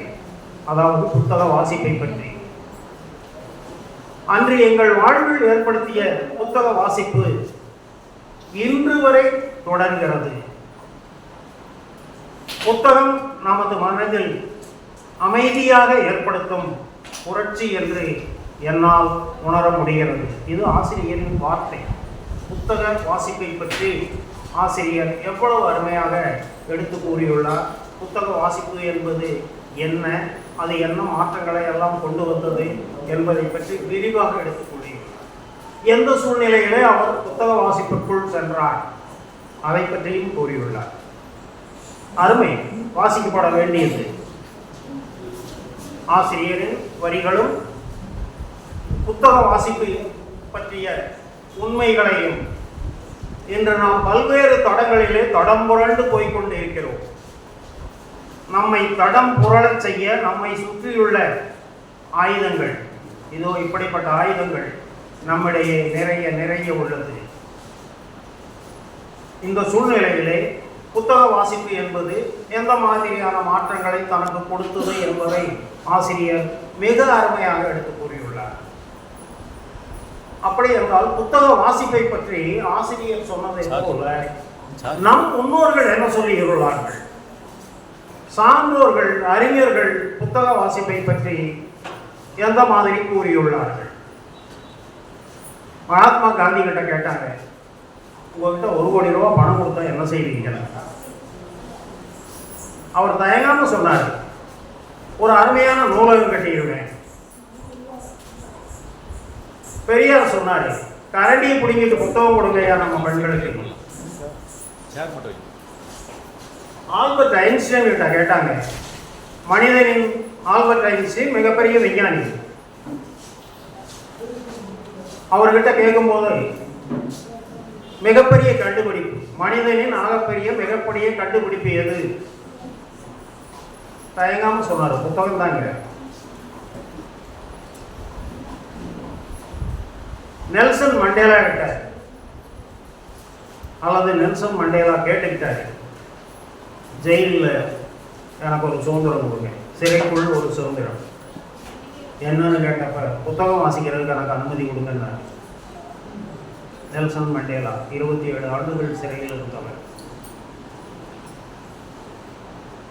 வின்ஸ்டன் சர்ச்சில் எல்லாருக்கும் தெரியும், 2ஆம் உலகப் போரில் பிரிட்டிஷ் பிரதமராக இருந்தவர் வின்ஸ்டன் சர்ச்சில். ஒரு போராளி, மிகச்சிறந்த பேச்சாளர். பேசியே நம்ம நாட்டை ஜெயிக்க வச்சான்னு இருந்தா அது வின்ஸ்டன் சர்ச்சில் தான். அவர்கிட்ட கேட்கிறாரு, ஒரு குழந்தைக்கு நீங்கள் கொடுக்கும் மிகப்பெரிய பரிசு எது? ஒரு அருமையான புத்தகம் அப்படின்னா. மார்ட்டின் லூதர் கிங் அமெரிக்க புரட்சியின் ஒரு மிகச்சிறந்த மனித இனத்தின் மனித உரிமையில் கருப்பர் வெள்ளையர் என்ற போராட்டத்திலே மார்ட்டின் லூதர் கிங் மாபெரும் மனிதன். அவர்கிட்ட கேட்டாங்க, ஒரு புரட்சியிலே பயங்கரமான போராட்ட ஆயுதங்கள் எதுன்னு. பயங்கரமா சொன்னார், புத்தகங்கள் தான் அப்படின்னு. ஆனா புரட்சி பாதையில எத்தனையோ ஆயுதங்கள் தாங்கி அந்த போராட்ட களத்துல இருந்தவர் லெனின். புரட்சி பாதையில் கை துப்பாக்கிகளை விட பெரிய ஆயுதங்கள் புத்தகங்களே அப்படின்னு சொன்னவர் லெனின். ஏன்னா ஆசிரியருடைய புத்தக வாசிப்பு அவருக்கு அளப்பரிய மாற்றங்களை கொண்டு வந்தது அப்படின்னு அவர் சொல்லும்போது, சரி இதை உங்களோட நான் பகிர்ந்துக்கணும் அப்படின்னு நினைச்சு சொன்னேன். அப்ப ஆசிரியர் அடுத்து சொல்றாரு, பெண்ணுடைய உண்மையான சக்தி எது?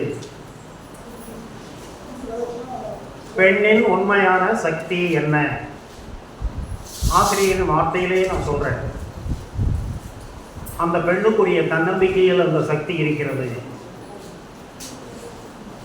அந்த பெண்ணுக்குரிய தைரியத்தில் இருக்கிறது. சக்தி என்பது தன்னைத்தானே நம்பக்கூடிய அந்த மனோதிடத்தில் அந்த பெண்ணிடம் இருக்கிறது. எத்தனை கஷ்டம் வந்தாலும் முன்னேறி செல்ல வேண்டும் என்ற உறுதியில் அந்த சக்தி உள்ளது. ஒரு பெண்ணின் சக்தியை பற்றி இவ்வளவு தெளிவா ஆசிரியர் சொல்லி இருக்கிறது அற்புதமான விஷயம். அதுக்காகவே இந்த புத்தகத்தை படிக்கலாம். ஆனா அந்த 4 குழந்தைகள், இளம் குழந்தைகள், கை குழந்தைகள், அந்த 4 பேரின் வாழ்க்கையில் அந்த தாயார் எதை கொடுத்துட்டு போனாங்க? ஆசிரியர் சொல்றார், எங்களுக்கு நிலங்கள் கொடுக்கவில்லை, ஆனால் நிமிர்ந்து நிற்கும் மனதை விட்டு சென்றார்கள். பொன் பொருள் சேர்த்து வைக்கவில்லை, பொன் பொருள் சேர்த்து வைக்கவில்லை, நல்ல கல்வியும் ஒழுக்கத்தையும் அவர் எங்களுக்கு விட்டு சென்றார். வங்கி கணக்கில் கோடிகளை சேமிக்கவில்லை, ஆனால் எங்கள் உள்ளங்களில் தன்னம்பிக்கையை சேமித்து வைத்தார் எங்கள் தாயார். எங்கள் வாழ்க்கையில் காணப்படும் ஒவ்வொரு வெற்றிக்கும், ஒவ்வொரு உயர்வுக்கும், ஒவ்வொரு மகிழ்ச்சிக்கும் பின்பலமாக இருந்து எங்களை வளர்த்தெடுத்தது எங்கள் தாயின் அமைதியான போராட்டம்.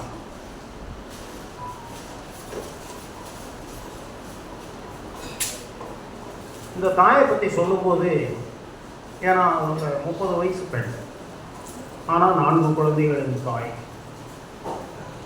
அப்போ அவங்களுக்குன்னு சுய வெறுப்பு, ஆசா பாசங்கள் இருக்கத்தானே செய்யும், இல்லாமல் போகுமா? ஆனால் அப்படிப்பட்ட எதுவுமே வெளியே வராமல்,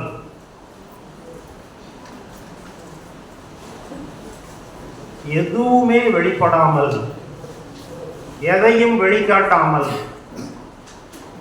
அந்த சிறு சிறு உணர்ச்சிகளை கூட அடக்கி ஆண்டு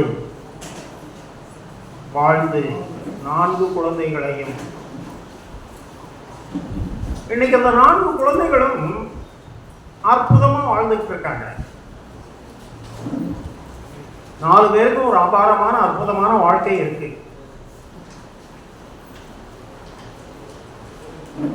அந்த தாயின் சக்தி அளப்பரியது. அது ஆசிரியர் சொல்றாரு, வறுமை, தனிமை, அவமானம் ஆகியவற்றை எதிர்கொண்ட ஒரு முதல் சமூக போராளி.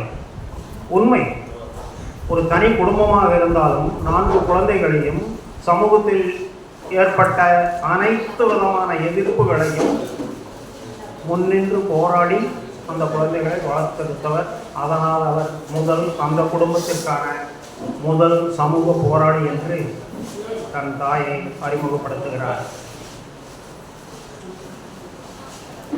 ஆனால் இன்னைக்கு அவங்க வீட்டில் அந்த தாயின் போராட்டத்துக்கு பிறகு வளர்ந்து வட்ட சூழ்நிலையில் அந்த குடும்பத்திலே 2 ஆசிரியர்கள், ஆசிரியரும் ஆசிரியர்களுடைய அக்காவும் இன்று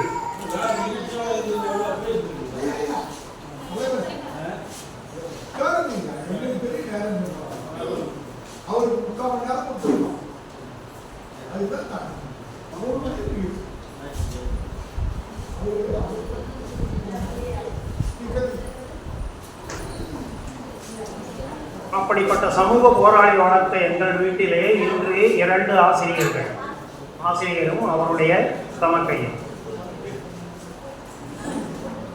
பொறியியலே மேற்பட்ட படிப்பு முடித்த ஒரு என்ஜினியர் இன்று லண்டனிலே வசிக்கிறார். இவருடைய தங்கை ஒரு வேதியியல் பட்டதாரி.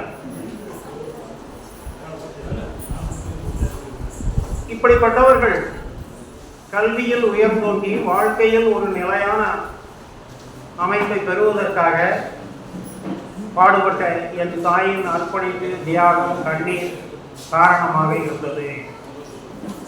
இவங்க யாரும் வேகமாக ஓடி போய் எல்லாம் பட்டம் வாங்கிட முடியுமா? முடியாது. அந்த தாயின் கண்ணீர், அந்த தாயின் தியாகம், அதை பற்றி ரொம்ப அருமையாக விரிவாக எடுத்து சொல்கிறார். இதோ இப்போ இந்த ஆசிரியர் என்று ஒரு பேச்சாளராக இருக்க, ஒரு எழுத்தாளராக இருக்க, பள்ளி ஆசிரியராக இருக்க, இதுக்கெல்லாம் அவர் மட்டும் தனியாக இருந்து செஞ்சிட முடியுமா? ஒரு குடும்பத்தில் தாயின் வளர்ப்பு உறுதுணையாக இருந்தது, அவர் ஆசிரியரானார். ஆனால் தாயின் வளர்ப்பிற்கு பிறகு குடும்பம் என்று வரும்போது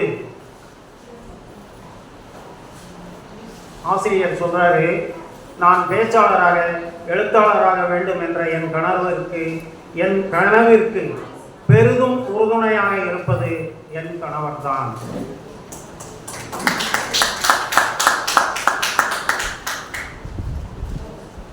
என் வாழ்க்கை பயணத்தின் உறுதியான தோழன் அவர்.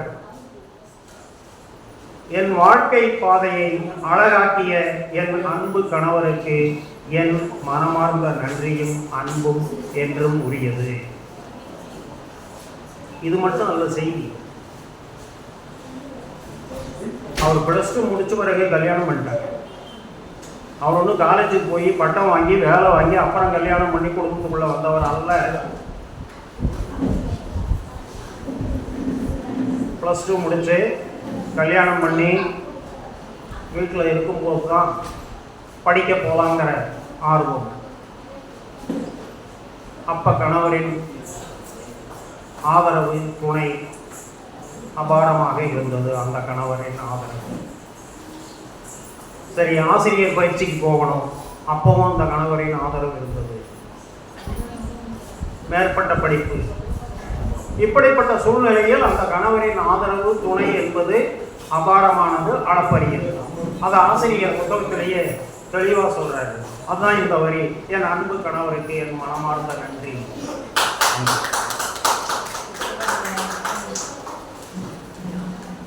இந்த புத்தக வாசிப்பை பற்றி மீண்டும் ஒரு முறை சொல்றாரு ஆசிரியர். எல்லாமுமாய் இருந்த என் தாய் இல்லாத போது என்ன செய்வது என்று தெரியாமல் இருந்தபோது என் கையில் நான் எடுத்த ஆயுதம்தான் புத்தக வாசிப்பு. தன் மனச்சுமை, மன அழுத்தம் இவைகளை போக்குவதற்காக அவர் எடுத்துக்கொண்ட வழி புத்தக வாசிப்பு. இந்த புத்தக வாசிப்பை பற்றி இங்கர்சால் என்ற பேரறிஞர் என்ன சொல்கிறார்? போதும் என்று நொந்து போய் புது வாழ்க்கையை தேடுகிறீர்களா? ஒரு புத்தகத்தை வாங்கி வாசிக்க தொடங்குங்கள். நான் வேண்டுவது, இந்த புத்தகத்தை நீங்கள் அனைவரும் வாசிக்க தொடங்குங்கள். நன்றி, வணக்கம்.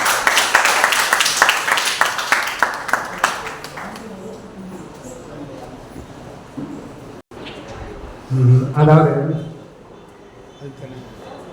ஐயா செய்த ஆய்வுரை மிகத்தர மன்சிங் கார்கி அவருடைய தாய் புத்தகத்திலிருந்து எடுத்து அதனுடைய விளக்கம் சொன்னாங்க. இங்கே பார்க்கல, ஒரு அற்புதமான விஷயம் நான் சொல்கிறேன்.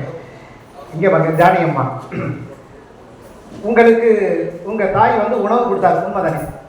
அதான் உணவு கொடுத்தார்ல, இவங்க தாய் அந்த ஜானகி உங்களுக்கு 4 பிள்ளைகளுக்கு உணவு கொடுத்தாரு. ஆனால் இன்றைக்கு உங்கள் தாயை பற்றி பேசும்போது எங்கள் எல்லாருக்குமே உணவு கிடைச்சிருக்கு. பார்த்தீங்களா? உங்கள் தாயை பற்றி உண்மையிலே ஒரு அற்புத தாய். என்ன உண்மையிலே உங்களுக்கு முதல்ல இந்த நீர் புகட்டியிருப்பாங்க. அம்மா மாத்திரை கொடுத்துருக்காங்களா உங்களுக்கு?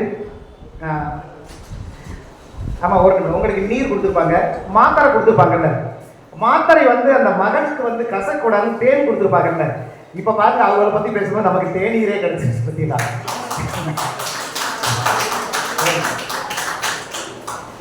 நான் 3ஆவதா இதை சொல்லிட்டேன். நம்ம ஜானகி அவங்க ஒன்று மட்டும் சொல்கிறேன். இது எதை சொல்லுது அப்படின்னா, இவங்க அம்மா போய்விடலை. உண்மையிலே இவங்க அம்மா இவங்க கூடவே இருக்கிறாங்க அப்படிங்கிற ஒரு விஷயம்தான் இன்றைக்கு இது விஷயமா சொல்லுது. நான் வந்து உங்க அம்மா நிச்சயமா போல, உங்களோட தான் இருக்காங்க. எப்படி தெரியுமா ஜானகி, உங்களுக்கு சொல்றேன்.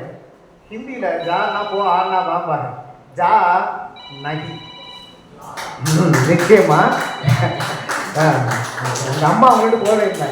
ஜா நகி தான், எப்பவுமே நீங்க எங்களோடையும் தான் கூடவே இருக்கிறாங்க அப்படின்னு சொல்லிட்டு அந்த அற்புத தாய்க்கு எங்களுடைய வணக்கத்தை தெரிவிச்சுக்கிறோமா. இப்பொழுது உங்களுடைய ஏற்பு.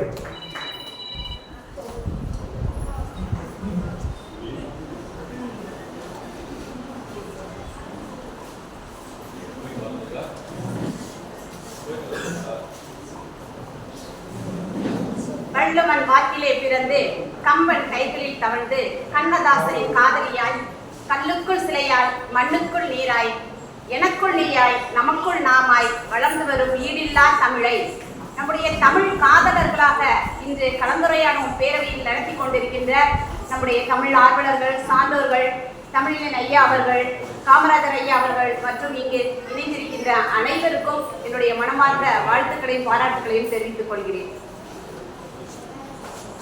கொள்ளை நிலவில் கழிப்பது இன்பம், கொட்டு மழையில் குளிப்பது இன்பம், தவணை முறையில் நனையும் போதும் திருட்டு துளிகள் தீண்டுவது இன்பம், திரவ சாலைகள் ஓடும் நதிகள், திரைகள் போட்டு பாடும் குயில்கள், மலையின் மார்பில் சுரக்கும் அருவி, மசக்கையில் நடக்கும் மாலை தென்றல், எல்லாம் இன்பம், எல்லாம் இன்பம்.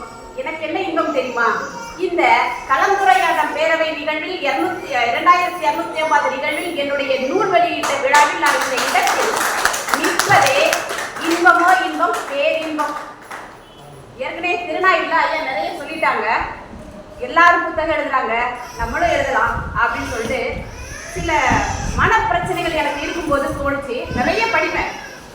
நிறைய படிக்கிறப்போ அது பிள்ளைங்களுக்கு கதையா போய் சொல்றப்போ நம்மளும் எழுதலாம் அப்படின்னு சொல்லிட்டு ஆசையா இந்த கதையை எழுதுறப்போ எழுதுற வந்துகிட்டே இருக்குது. மிகப்பெரிய பெரிய சாதனையாளராக எனக்கு தோணுச்சு. எழுதுற லாங் சைஸ் நோட்டுக்கு 3 நோட்டு எழுதிட்டேன். இவ்வளவா நம்மகிட்ட இருக்குது அப்படின்னு சொல்லிட்டு அதை சரி டைப் பண்ணி அனுப்பணும் அப்படிங்கும் போது ஒரே ஒரு புத்தகம் தான் எழுதியிருக்கேன். முதல் நோடு தான். ஆனா ரொம்ப கஷ்டப்பட்டுட்டேன்.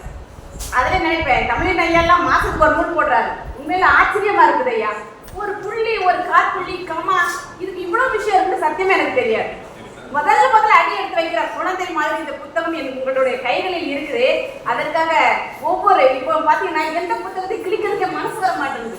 பிள்ளைங்க வகுப்பறையில கிழிச்சு போடும்போதுலாம் ஐயோ இந்த பக்கத்துல இந்த ஆசிரியர் எப்படி எழுதியிருப்பாரு, எவ்வளவு கஷ்டப்பட்டிருப்பாரு அப்படின்னு அந்த எண்ணத்தை எனக்கு ஒரு எழுத்தாளராக, ஒரு ஆசிரியராக இந்த இடத்துல எனக்கு பிள்ளைங்கிட்ட ஒவ்வொரு நாளும் சொல்ற போது தோன்றுறது. அதே மாதிரி எல்லாரும் சொல்லுவாங்க, மோதிரம் போட்ட கையால கொஞ்சம் கொட்டு வாங்கிக்கோங்க அப்படின்னு. நான் கொஞ்சம் சின்ன ஒரு கொட்டு வாங்கினேன். எப்படின்னு கேட்டீங்கன்னா, நம்முடைய பேனா வைத்திருக்க ஒரு பதிப்பகம் வைக்கிற கையால ஒரு சின்ன கொட்டு வாங்கியிருக்கிறேன் ஐயா. அது எதுக்கு அப்படின்னு கேட்டீங்கன்னா, நல்லா செய் அப்படின்னு வகுப்பறையில டீச்சர்ஸ் எல்லாம் சொல்லுவோம். நம்மளை திட்டத்துக்கு ஒருத்தர் இருக்கிறாரு, நமக்கும் ஒரு ஆசிரியர் இருக்கிறாரு அப்படின்னு உண்மையிலே சந்தோஷப்பட்டுக்கிட்டேன் ஐயா. கண்டிப்பாக உங்களோட கொட்டு வாங்கின கையால நான் மோதிரம் வாங்கி அடுத்த நூல்கள் தொடர்ந்து வந்துகிட்டே இருக்கும். திறனாய்வுன்றது நிறைய விஷயங்கள் இப்படி சொல்லுவாங்கன்றது எனக்கு கொஞ்சம் எமோஷனல் ஆச்சு. இருந்தாலும் ஏன் பக்கத்துக்கு எங்கள் அம்மாவுக்கு நான் என்ன செய்யணும் அப்படின்னு தோணும் போது தான் இது நன்றி கடனாக இந்த புத்தகம் இருக்கட்டும் அப்படின்னு சொல்லிட்டு என்னுடைய முதல் வடிவமைப்பாக இருந்தது. இதில் நான் பிடிச்ச ஒரு கவிதை இருந்தது.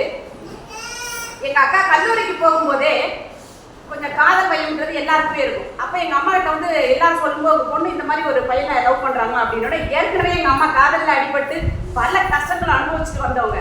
அவங்க சொல்கிற மாதிரி எனக்கு தோண ஒரு கவிதை சொல்கிறேன். எங்கள் அம்மா வந்து பிள்ளைங்களை அடிச்சுட்டாங்க. சொல்கிறாங்க, நேர்த்தியான ஆடைகளை மூலதனமாக அணிந்து பார்க்க நடப்பான் ஒருவன், மனதை மயக்கும் வாசனை தைல காற்றை நீ முகர நடப்பான் ஒருவன், காதல் கருணை கூறும் பாடல்களை கண்டெடுத்து நீ ரசிக்க இசைப்பான் ஒருவன், வாகனத்தில் சீறி வந்தே வித்தை காட்டி மிரட வைப்பான் ஒருவன், உதவிகள் செய்வதையே உபத்தொழிலாக கொண்டு நீ புகழ கேட்பான் ஒருவன், கட்டுக்கட்டாக கவிதைகளை எழுதி வந்து நீ மெச்ச படிப்பான் ஒருவன், தாத்தா வழியாக இருந்தாலும் அதன் வழியாக வந்த சொத்துக்களை கொண்டு சொல்வான் உன்னிடம், எவனும் உன்னிடம் யாரிடம் பேசாதே என்று சொல்வான் மற்றொருவன், நீ இல்லை என்றால் நஞ்சருந்துவேன் என்று சொல்வான் இன்னொருவன். இப்படி வரிசையாக உன்னிடம் காதல்களை சொல்வதற்கு வந்து கொண்டே இருப்பார்கள். உடனே தலையத்துக்கு ஒரு பொண்ணு கேட்கிறா, எங்க அக்கா எப்படிமா இதெல்லாம் உனக்கு தெரியும் அப்படின்னு சொல்லிட்டு அம்மா சொல்றாங்க, இது எல்லாம் இவனுடைய அப்பன்களை எல்லாம் கலந்துதானே நான் உனக்கு உன்னுடைய அப்பனுக்கு மனைவியானே அப்படின்னு அந்த சொல்ற அந்த கவிதையை வந்து எங்க அம்மா சொல்ற மாதிரி எழுதியிருக்கிறேன். இது வந்து அடி உதை எல்லாம் வாங்கின பிறகு அந்த கவிதை எல்லாருக்குமே இருக்கக்கூடிய நிகழ்ச்சிகள் தான். அடுத்தது என்ன பார்த்தீங்கன்னா, இன்னைக்கு நான் கவிதை எழுதுறேன் பேசுறேன், எல்லா இடத்துலையும் பேசுறேன். நான் எங்க அம்மா உயிரோட இருக்கும்போது ஒரு கவிதை கூட எழுதி கொடுக்கல. ஆனா எங்க அம்மா பார்த்துட்டு இருக்காங்க. என் அம்மா எங்கோ பார்க்கிறார், எங்கிருந்தோ பார்க்கிறார். அழகான கையெழுத்து 1000 பேர் பாராட்டுகிறார்கள். அடுத்து சொல்லிக் கொடுத்த அம்மா இன்று இல்லை. சிறுமை கண்டு வியக்கும் குணத்தை சீர்தூக்கி வியக்கிறார்கள். சீர்மையோடு சொல்லிக் கொடுத்த அம்மா இன்று இல்லை. நேர்கோடு போட்டு நடந்து வந்ததை முதுகில் தட்டி கொடுக்கிறார்கள். நேர்மையை சொல்லிக் கொடுத்த அம்மா இன்று இல்லை. திறமையாக பேசுகிறீர்கள், பலரும் திறம்பட பாராட்டுகிறார்கள். ஆனால் முதலில் பேச சொல்லிக் கொடுத்த அம்மா இன்று இல்லை. பார்ப்பவர்கள் எல்லாம் பாராட்டும்படியான வாழ்க்கை, எதிலும் ஒழுங்கு, எல்லாமே சிறப்பு, சிறப்பாக பெயரடி என்று சொல்லிக் கொடுத்த அம்மா இன்று இல்லை. ஏதிலும் வீண் செலவு இல்லை, சிக்கனமே மகிழ்ச்சியான வாழ்க்கை என்று பணத்தின் அருமையை சொல்லிக் கொடுத்த அம்மா இன்று இல்லை. நான் பெற்ற விருதுகள் எல்லாம் என் அம்மாவின் உழைப்பில் ஒன்றுமில்லாமல் போனது. இந்த சின்ன கவிதை வந்து எங்க அம்மாவுக்கு சொல்லும் போது உண்மையிலே கண்ணு மகிழ்ச்சி எனக்கு. நிறைய கவிதைகள் நீங்க உள்ள எழுதிருப்பேன். சின்ன சின்ன கவிதைகள் முதல்ல இப்பதான் ஸ்டார்டிங்கா இருக்கும். கொஞ்சம் கொஞ்சம் தப்பு இருந்தா கூட சேர்த்து கூட படிச்சுக்கோங்க. அடுத்தது இதுல எனக்கு இந்த எனக்குள் இருந்த ஒரு கேள்வி அப்படின்னு சொல்லிட்டு ஒரு தலைப்பு வச்சிருக்கிறேன். அம்மாவுக்கு 63 வயசுல லண்டனுக்கு போறாங்க. அங்க எங்க தம்பி வந்து ஒரு பார்க்ல உட்கார வைக்கிறாங்க. அப்போ எங்க அம்மா என்ன சொல்றாங்கன்னா, இப்பா இந்த வெளிநாட்டுல எல்லாரும் ஜோடி ஜோடியா வராங்கப்பா, ஒரு நாயெல்லாம் கூட்டிட்டு வராங்க, நாய் கூட எல்லாம் பேசுறாங்க. ஆனா நான் மட்டும்தான் தனியாவே இருக்கிறேன், என் கூட யாருமே பேசுறதுக்கு இல்லை. ஆனா அந்த தனிமை என்பது அவங்களுக்கு தோணுது, வயசான பிறகு கண்டிப்பா துணை தேவை. உடலில் வலிமை குறையலாம், ஆசை குறையலாம், ஆனால் அன்பும் தேவையும் அரவணைப்பும் தான் எனக்கு அதிகமாகிறது அப்படின்னு என்னுடைய மனதில் எழுந்த கேள்வியை நம்ம சொல்லியிருப்பேன். நீங்க வாசகர்களா அதை படிச்சு பார்த்தீங்கன்னா உங்களுக்குள்ள ஒரு கேள்வி உங்களுக்கு கொஞ்சம் தட்டி எழுப்பும். ஒரு 30 வயசுல ஒரு பெண் வந்து தனியா இந்த உலகத்தை, இந்த சமுதாயத்தை எப்படி அவங்க கையாண்டாங்க அப்படின்ற விஷயத்த சொல்லும் போதெல்லாம் உங்களுக்கு நாமளும் ஏதாவது பண்ணியிருக்கிறோமோ. ஒரு ஆசிரியரா இன்னைக்கு பேசிட்டு இருக்கிறோம், எங்க அம்மாவுக்கு என்ன அப்படி ஏன் செய்யல. இன்னைக்கு படங்கள்லாம் நிறைய வந்துருச்சு. ஆனா படங்கள் வரதுக்கு முன்னாலே நான் ஐயா கிட்ட ஒரு நாள் சொல்லியிருந்தேன், ஐயா எனக்கு இன்னைக்கு இருக்கிற தைரியம் இருந்தா எங்க அம்மாவுக்கு நான் கண்டிப்பா ஒரு கல்யாணம் பண்ணி வச்சிருப்பேன். ஏன்னா அது இன்னைக்கு சமூகத்துல எப்படி ஏற்றுப்பாங்கன்றது தெரியல. 100 சாமி படம் வந்த பிறகு, ஆனா இதுக்கு முன்னே நான் எழுதிட்டேன். அந்த படங்கள் அதுக்கு பிறகு வரும்போது தான் அப்ப இப்படியெல்லாம் இருக்குது, நாம ஏன் செய்யாம விட்டோம் அப்படின்ற ஒரு கொஸ்டின் எனக்கு வந்தது. பரவாயில்ல, அதுக்கு பிறகு இந்த நூல் வெளியிடுவதற்கு காரணமா ஒருத்தர் கண்டிப்பா இருப்பார் இல்லையா. ரொம்ப பிரச்சனையில இருக்கும்போது நாம வீட்டுக்கு வரும்போது, நல்லா பேசுறீங்க, நல்லா எழுதுறீங்க, உங்க அம்மாவே பத்தி பேசிட்டு தான் உங்க அம்மாக்கு என்னதான் பண்ண போறீங்க, அதுக்கு ஒரு நன்றி கடனா ஒரு நூலை எழுதுங்க அப்படின்னு சின்னதா ஒரு தூக்கி போட்டாரு. அதை நான் தீப்பந்தமா குடிச்சிட்டு இன்னைக்கு பரவாயில்ல நம்மளால எழுத முடியுது அப்படின்னு எழுதக்கூடிய அந்த முதல் புத்தகம் தான் உங்க கையில இருக்குது. ஒவ்வொரு தாயையும் நீங்கள் அந்த புத்தகத்துல பார்ப்பீங்க. சில இடங்கள் உங்களுக்கு கண்ணீரை வர வைக்கும், சில இடங்கள் புன்னகையும் இருக்கும், உங்களுடைய ஞாபகங்கள் எல்லாமே வரும். இந்த புத்தகத்தை இந்த இடத்தில் வெளியிடுவதில் மிகப்பெரிய ஆத்ம திருப்தி, மகிழ்ச்சி, என்னுடைய நன்றி கடன் நிறைவு பெற்றதாக நினைக்கிறேன். அடுத்தது இந்த நிகழ்வுல பாத்தீங்கன்னா ஒரு பிரகாஷ் ஐயா வந்து இவர் தான் தலைமை உரை அப்படின்னு சொல்லும் போதே திருவண்ணாமலை இருந்து மொத்தமா கூட்டோட வந்த மாதிரி இருந்தது. இந்த நிகழ்வுக்கு இந்த அரங்கத்துல பிரகாஷ் ஐயா அவர்கள் தலைமை உயர் இந்த இடத்திலே பேசியது மிக அருமையான நிகழ்வு. அனைவருக்கும் என்னுடைய வாழ்த்துக்களை, பாராட்டுகளை, நன்றியும் தெரிவித்துக் கொள்கிறேன். நன்றி, வணக்கம்.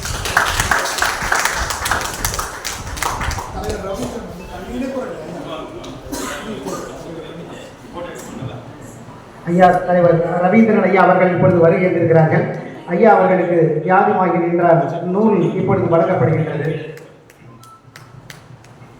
ரவீந்திரன் ஐயா அவர்களுக்கு இந்த யாதுமாகி நின்றால் ஜானகி அம்மா எழுதிய நூல் அவர்களுக்கு வழங்கப்படுகின்றது.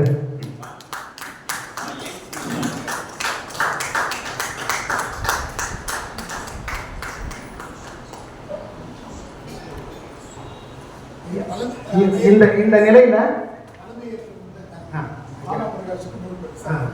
ஐயா தலைமையறையை சுருக்கமாக வைத்துக் கொண்டு மற்றவர்களை பிரகாசிக்க செய்த ஐயா பிரகாஷ் ஐயா அவர்களுக்கு இப்பொழுது நினைவுபடுத்தி வழங்கப்படுகிறது. ஐயா நூல் திறனாய்வை மிகச்சிறந்த வகையில் திறனாய்வு செய்த ஐயா சுப்பிரமணியன் அவர்களுக்கு இப்பொழுது மரியாதை செய்யப்படுகிறது, நூல் வழங்கப்படுகிறது. நூல் ஆசிரியருக்கு மற்றொரு அம்மாவை பற்றிய ஒரு நூல் வழங்கப்படுகிறது அவர்களுக்கு. வேண்மாண்டம்மா எழுதியது மிக சிறப்பு. ஐயா எழுத்துலக மன்னன் ஐயா நன்னன் அவர்களுடைய புதல்வியார் வேண்மாள் அம்மா எழுதிய இந்த நூல் அவர்களுக்கு பரிசாக வழங்கப்படுகிறது. அடுத்து சாகுலமீது ஐயா அவர்களுக்கு ஐயா நன்னன் அவர்களை பற்றிய புத்தகம் சாகுலமீது ஐயா அவர்களுக்கு இப்பொழுது வழங்கப்படுகிறது. தலைவர் ஐயா ரவீந்திரன் ஐயா அவர்களுக்கு புலவர் நன்னன் அவர்களுடைய நூல் அகமும் புறமும் என்ற நூல் இப்பொழுது ஐயா அவர்களுக்கு வழங்கப்படுகிறது. ரவீந்திரன் ஐயா அவர்களுக்கு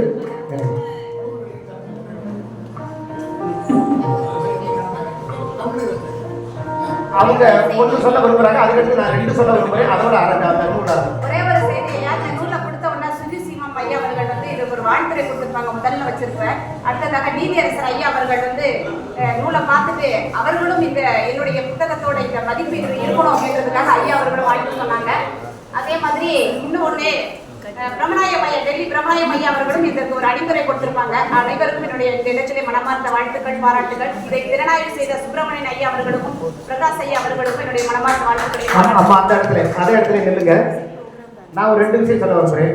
இப்போ அந்த நூலில் குறிப்பிட்டிருக்காங்க, இவங்க சொன்னது வந்து என்னுடைய தாயார் வந்து கோடிக்கணக்காக எதுவும் சேர்த்து வைக்கல, எனக்கு கல்வியை தான் சேர்த்து வச்சாங்க, சேர்த்தாங்க அப்படி சொன்னாங்க. ஒன்று.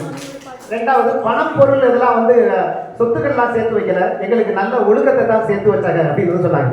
இப்போ உங்கள் அம்மா இவ்வளவு சேமிச்சிருக்கனாலதான் உங்களுக்கு இப்போ இன்ட்ரெஸ்ட் கிடைச்சிருக்கு புத்தகம் எழுத. சேமிப்பு. 2வது விஷயம், இப்போ ஒரு மிகப்பெரிய ஒரு கருத்தை சொல்லியிருக்காரு. அதாவது அவங்க தாயார் தந்தையார் பெரியார் வழி வந்தவர்கள். தந்தை பெரியாரை பற்றி அவருடைய கருத்துக்களை நிறைய குறிப்பிட்ட ஒரு முக்கியமான விஷயம். இப்ப இவங்க இன்னைக்கு இந்த மேடையில சொல்றாங்க, எனக்கு தெரிஞ்சிருந்து இந்த விவரம் எனக்கு முன்னாலே இருந்திருந்தா நான் எங்க அம்மாவுக்கு திருமணம் செய்து வைத்திருப்பேன். இப்ப என்ன தெரியுதுன்னா, அவங்க அம்மாவும் அப்பாவும் பெரியாரை பின்பற்றாங்க. இப்பத்தை இவங்க பெரியார் ஆகிறார். புரட்சிக்குள்ள நீங்க நுழைவு. நன்றிமா, நன்றிங்க ஐயா. இயக்குனர் ஐயா அவர்கள் வாருங்கள் ஐயா. ஐயா அவர்களுடைய வாழ்த்துரை நாங்கள் காத்துக் கொண்டிருக்கிறோம். கண்மணி ராஜா முகமது ஐயா அவர்கள்.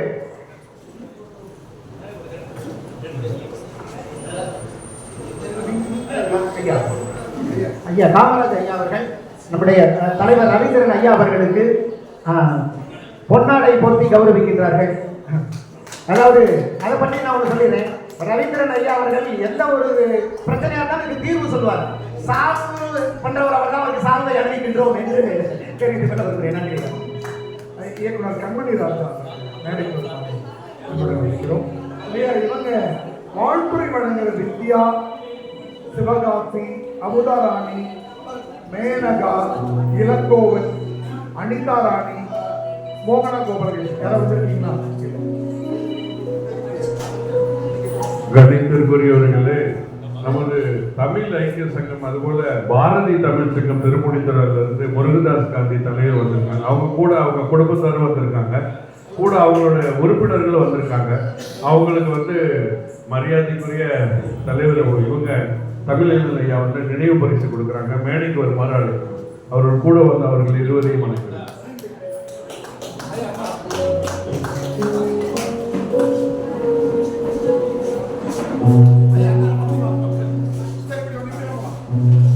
ரவீந்திரன் ஐயாவும் தமிழர் ஐயாவும் நினைவு பரிசு வழங்குகிறார்.